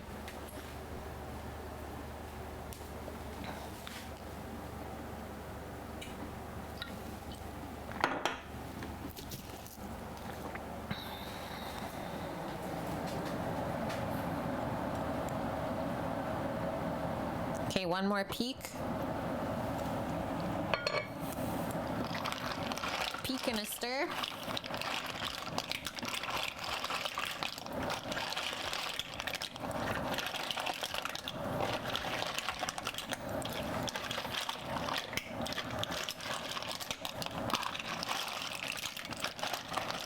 Because yeah, surprisingly enough, some of the weight of the shellfish piled onto itself, it won't really let everything open the way it should. So that's why we give it a little stir around if we really jam the pot up like we did today.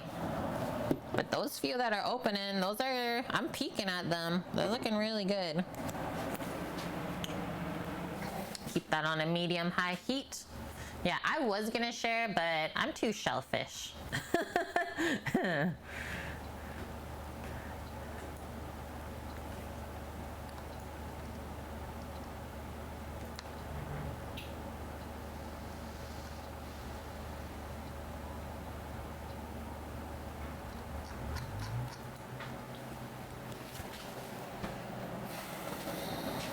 Oh, Matt, are you talking about cats that you have?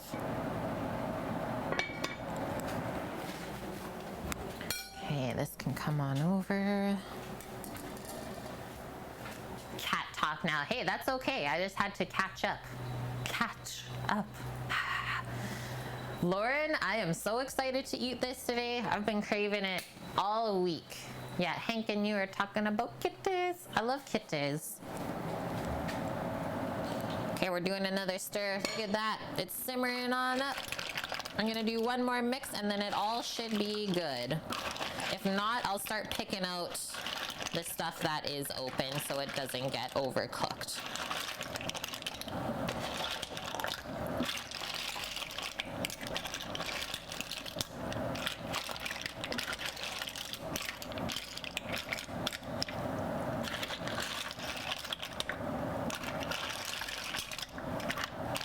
Yeah, like one more minute. It's not even close to being overcooked. It's pretty perfect.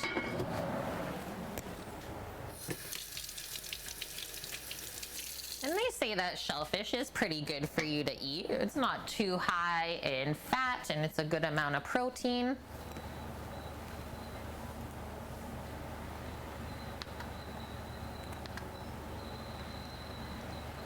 Yeah, cephalopods and mollusks.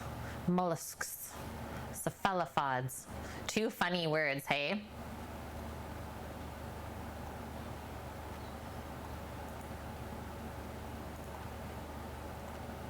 If you had a kitty, you'd get a calico. Yeah, I've had a calico before.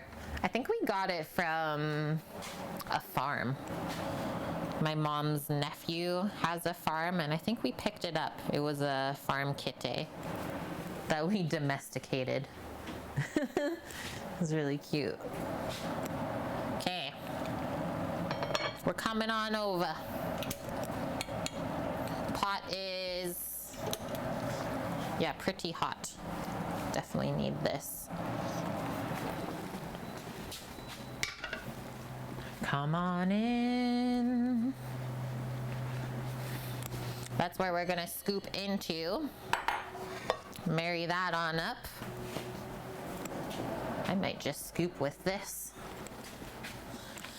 Or at least just see what we're working with here. But yeah, that's looking dang good. I think everything is open, friends.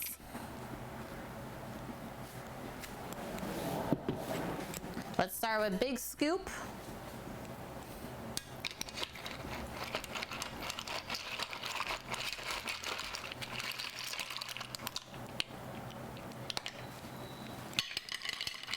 Yum. So mostly everything should be open. If it's not, that might mean that it was dead already and we just missed it.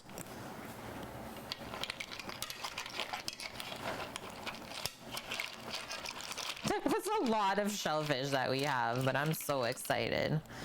It really looks like a lot, but it's all mostly shell if you think about it. So yeah, you'll have a big bowl of shells on this side and just picking through everything. Holy Annie, that is a word for sure. But yeah, so far as I'm scooping all of this, it looks like it cooked perfectly. Everything is nice and plump looking. Didn't get dried out. We can put our lime leaves back in as we find them. Keep that flavor. 90% shell, 1% fish. 0.2% junk and 7% sand. No, there's no sand in our curry today. We did good. And that really didn't take long though, did it? To cook this? Maybe 8 minutes? Maybe.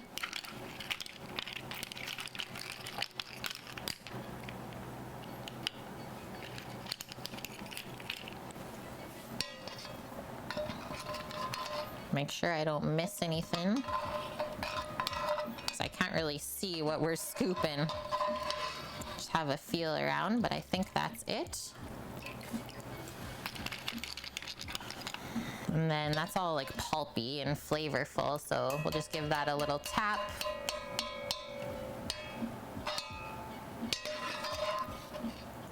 Yeah, I think we're good, guys.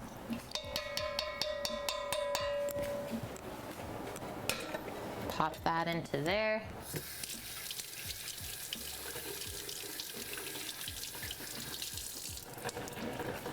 I actually don't know what Volkswagen translates to. Volkswagen.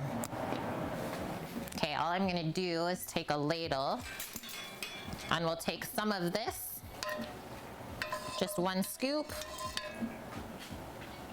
and that gets added into here.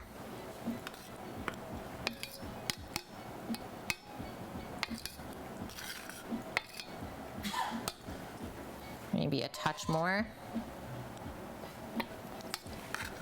So we marry those together, and then I'm probably just gonna go for a pour. Maybe a ladle at first to control how much sauce and stuff I put on. And then I think I'm just gonna pour it right in the center. Kind of keep the veggies piled up. And you can eat them together. I'm also watching how much broth is building up in this dish. Beautiful.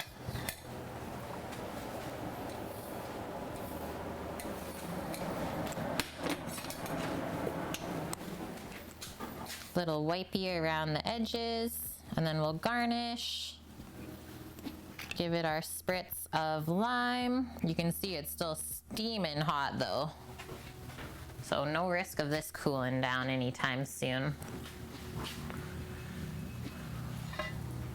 Yeah, so much broth. Well, we have 2 more portions to cook still today, so I'll just put that broth base like into the fridge until we're ready for it. That looks so dang good though. So there's our shell bowl.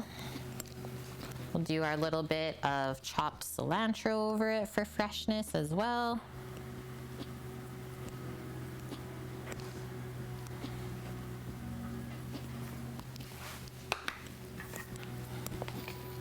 And a squeeze of lime juice, if anything even comes out of this one. That's got to be the driest lime I've ever used. The hell? There we go.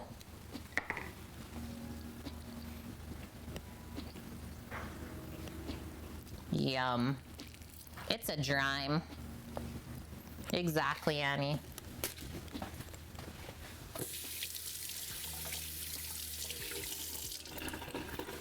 Okay, now we just slice a bit of bread.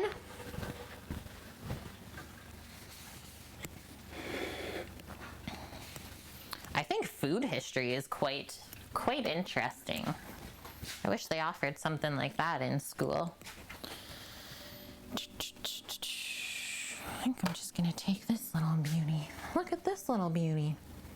Our nice sourdough ciabatta. Just gonna do like little strips of it. Like little bite-sized toasties.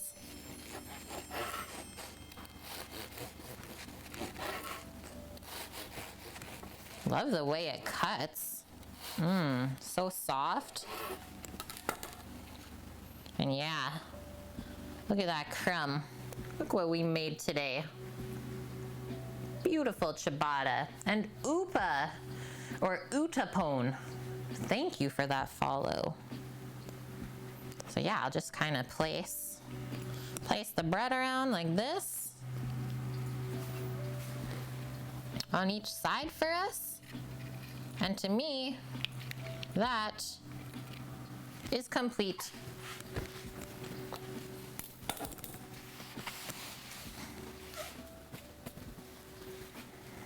Yeah, that'd be really good for bruschetta, Annie. Exactly.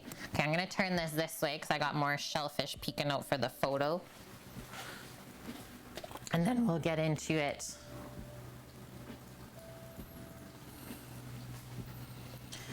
Gots to get the photo.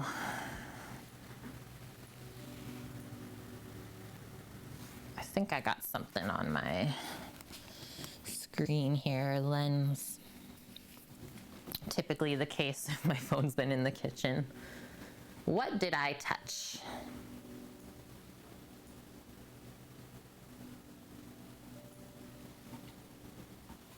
I think it's just the lighting coming in from outside as well. It is bright in here today.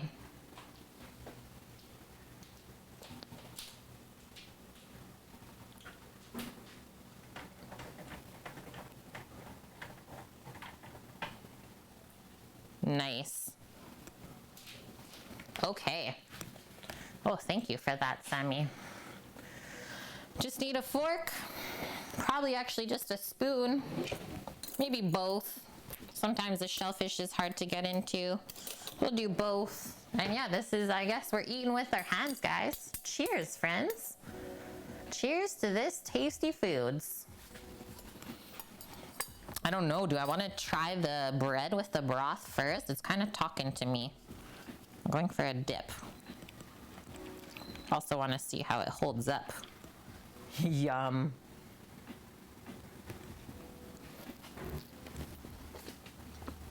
Mmm.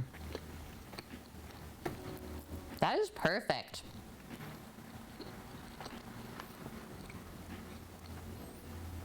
It goes really good, like the sourdough in the bread goes with the sourness in the green curry. Yum. They really complement each other. Too little meat in the mussels and not satisfying enough? Maybe you had them cooked wrong. Yep. Because I was gonna say, like, typically the mussel is quite plump. And like usually it fills out the shell at least half. You know, you cooked it good if it just comes out like that. Mmm. Sammy stole my fork. You gotta get me another one because I already have curry hands, please.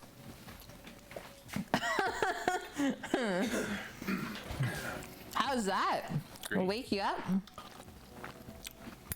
This one is money. So see how the shell like holds in the broth? Just pour it back over. Take your fork. It should come right out. Oh no! Ouch. I don't think that one could have been helped. That was like part of the shell.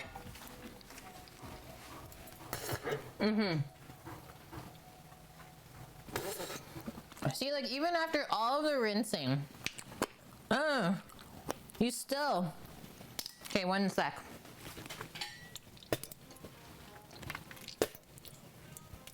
Because I just don't like biting down on stuff. Sacrificial. At least it was me that got it. What the hell? Okay, have you had any? Nope. Must be just me. We rinsed those for an hour today.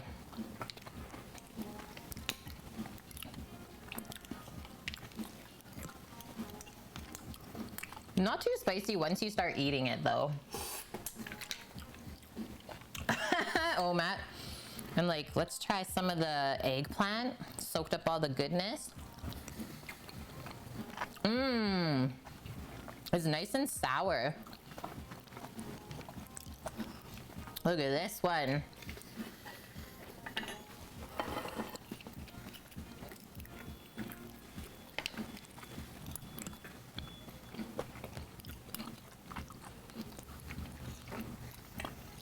Nothing's rubbery tasting.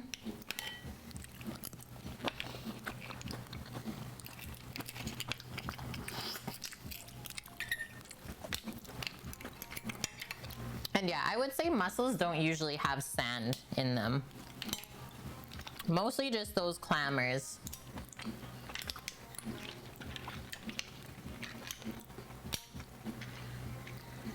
Yeah, just beards, exactly, Annie.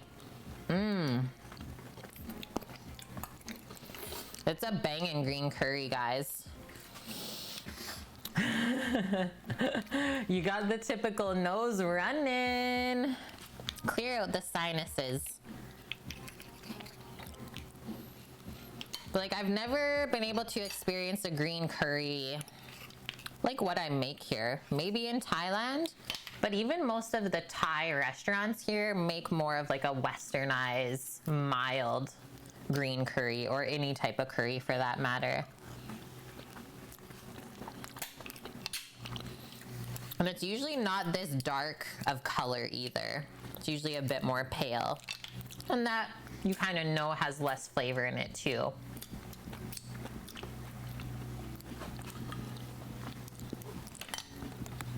Mmm. Sometimes when me and Sam are eating shellfish, we go for the same one. It's like, hey, what are you doing? Good bread, Haiti. Soaks it up, doesn't just fall apart.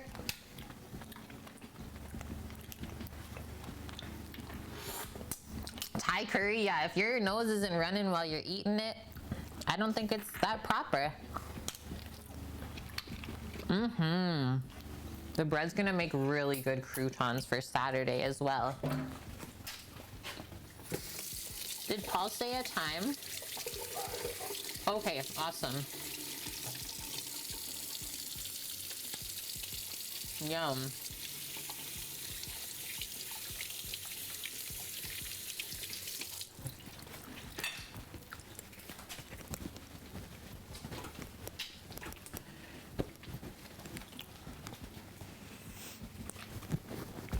Got a blot off my face, guys.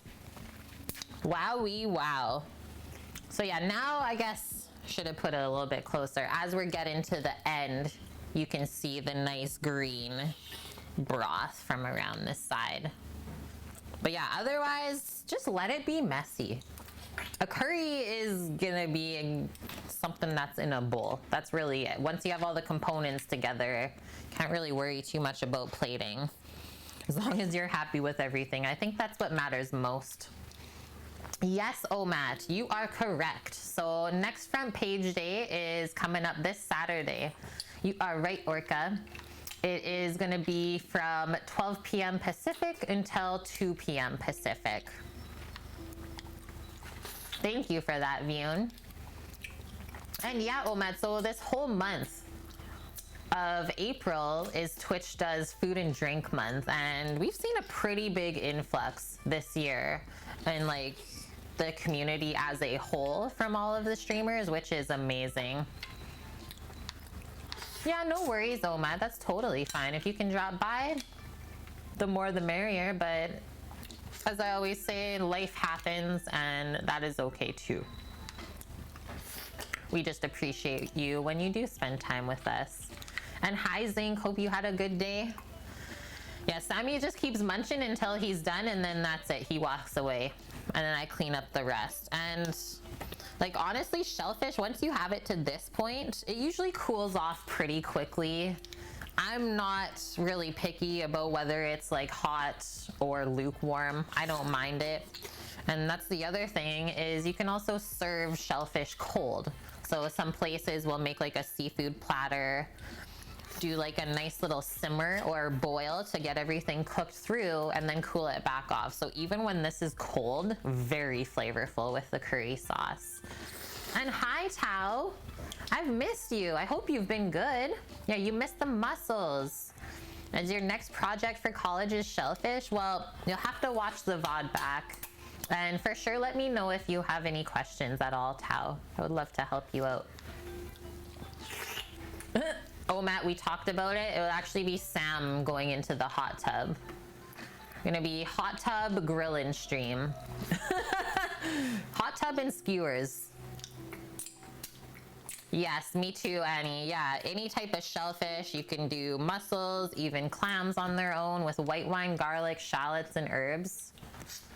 So heckin' good. That's usually my other favorite way to do this. And then with pasta, it's okay. It's okay, I know you're getting into it. Yeah, Sammy hot tub stream. They're only $1,000 off Amazon.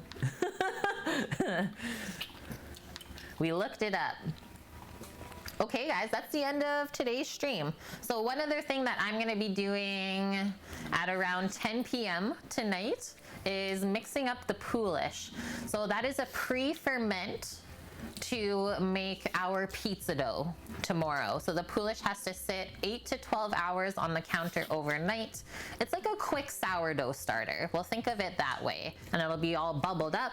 And then tomorrow, first thing on stream, we're mixing up 12 pizza doughs. We'll do 2 batches of 6. And then it's, I believe it's 2 hours of bench resting, and then it goes into the fridge. So it's a long one. It's a long one. Any tips for cooking mussels? I would say the biggest thing is having whatever you're cooking it in, it's usually a broth, having that simmering before you put the mussels in the pot, and it'll cook a lot more even that way. It was finger licking good. Yes. Oh yeah. Yes. And yeah, tomorrow we are doing some cookbook cookery. I'll just grab it so So good. you can have a quick peek at it from one of my favorite chefs. He's an American chef. His name is Matt Jennings, and he used to live in New England. Not anymore. The book is called Homegrown, and we are cooking, excuse me, belch of approval for the chef as well. Thank you. So we're doing, there's the bowl. It is maple lime grilled chicken with a bean salad. Sounds weird, but the photo really does it justice. And I was like, yeah, that'd be a fun one to make on a Friday. So we'll marinate up the chicken thighs tomorrow and then grill them on the egg. And then the salad is, so it's chickpeas. I also got to soak pinto beans tonight. So chickpeas, pinto beans, scallion, red onion, you grate carrot, there's radishes and fresh herbs in there. And then it's like a creamy Greek yogurt dressing with roasted garlic and a bit of feta. I was like, that sounds really good with the grilled chicken, like maple lime grilled chicken. And then that like herby, garlicky, and creamy chickpea and pinto bean salad. Yeah. You made it from another book, Scoots. It's super good if it's close to the same. Yeah, I'm very excited. So that's what's going down tomorrow. So stay tuned for that. And then the one baked good for tomorrow, caramel apple muffins. Num, num, num. Ooh. Yum. That's really good. 82K, nice, Annie. Yeah, it turned out good, Samet. Yeah. Another curry, not in a hurry. That's for sure. Oh, 83K, there you go. Yeah, Sammy's blowing his nose. That's how you know I did good. The honker. Okay, what are we feeling? Who are we gonna go visit today? If anyone has recommendations. I was actually thinking Cosmic Cat. She's doing Maple Week. Bread, salad, salmon, and cookies. Unless she's almost done. She's done I don't know if she's almost done or not. Okay, well, I'll take a peek then. She's done it for 7.5 hours. So maybe she's Whoa. finished. Maybe, yeah. It looks like they're finishing up. Bebop just got on. Did BB Bubs just start? Yeah, like 15 minutes ago. Okay, we'll go visit BB Bubs then. Lullaboo's on the front page, so I'll let her do her thing and then distribute her people accordingly. Cook with Kate is live. She's doing a 24-hour stream tonight. Tao, who said that? Yeah, they only have been featuring Torino, one food and drink streamer. Well, sometimes two a day, but yeah, it's only like usually 1 or 2 per day. That's it.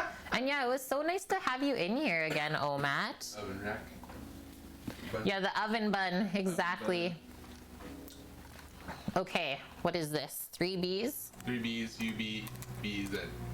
BB Bubs. Torino is not impressed. Well, I will take this regardless. It's better than nothing. Let's just say that, right? It's better than nothing. So we will be back tomorrow, friends, 11 a.m. Pacific, cooking up some more tasty foods. I hope you guys have a wonderful rest of your day today. And if you need any of the recipes from today, they're already all posted in Discord. You'll have to search for them though, because the green curry we made a while back, but it is there. It's from Recipe Tin Eats, and same thing with our ciabatta recipe as well. We've made it before. Yeah, you're welcome, Blondie. I'm so happy that I was able to like bring back some childhood memories for you. That's when you know that, or that's when I know at least that I've done the dish justice. I can't talk anymore, so we might as well just finish stream.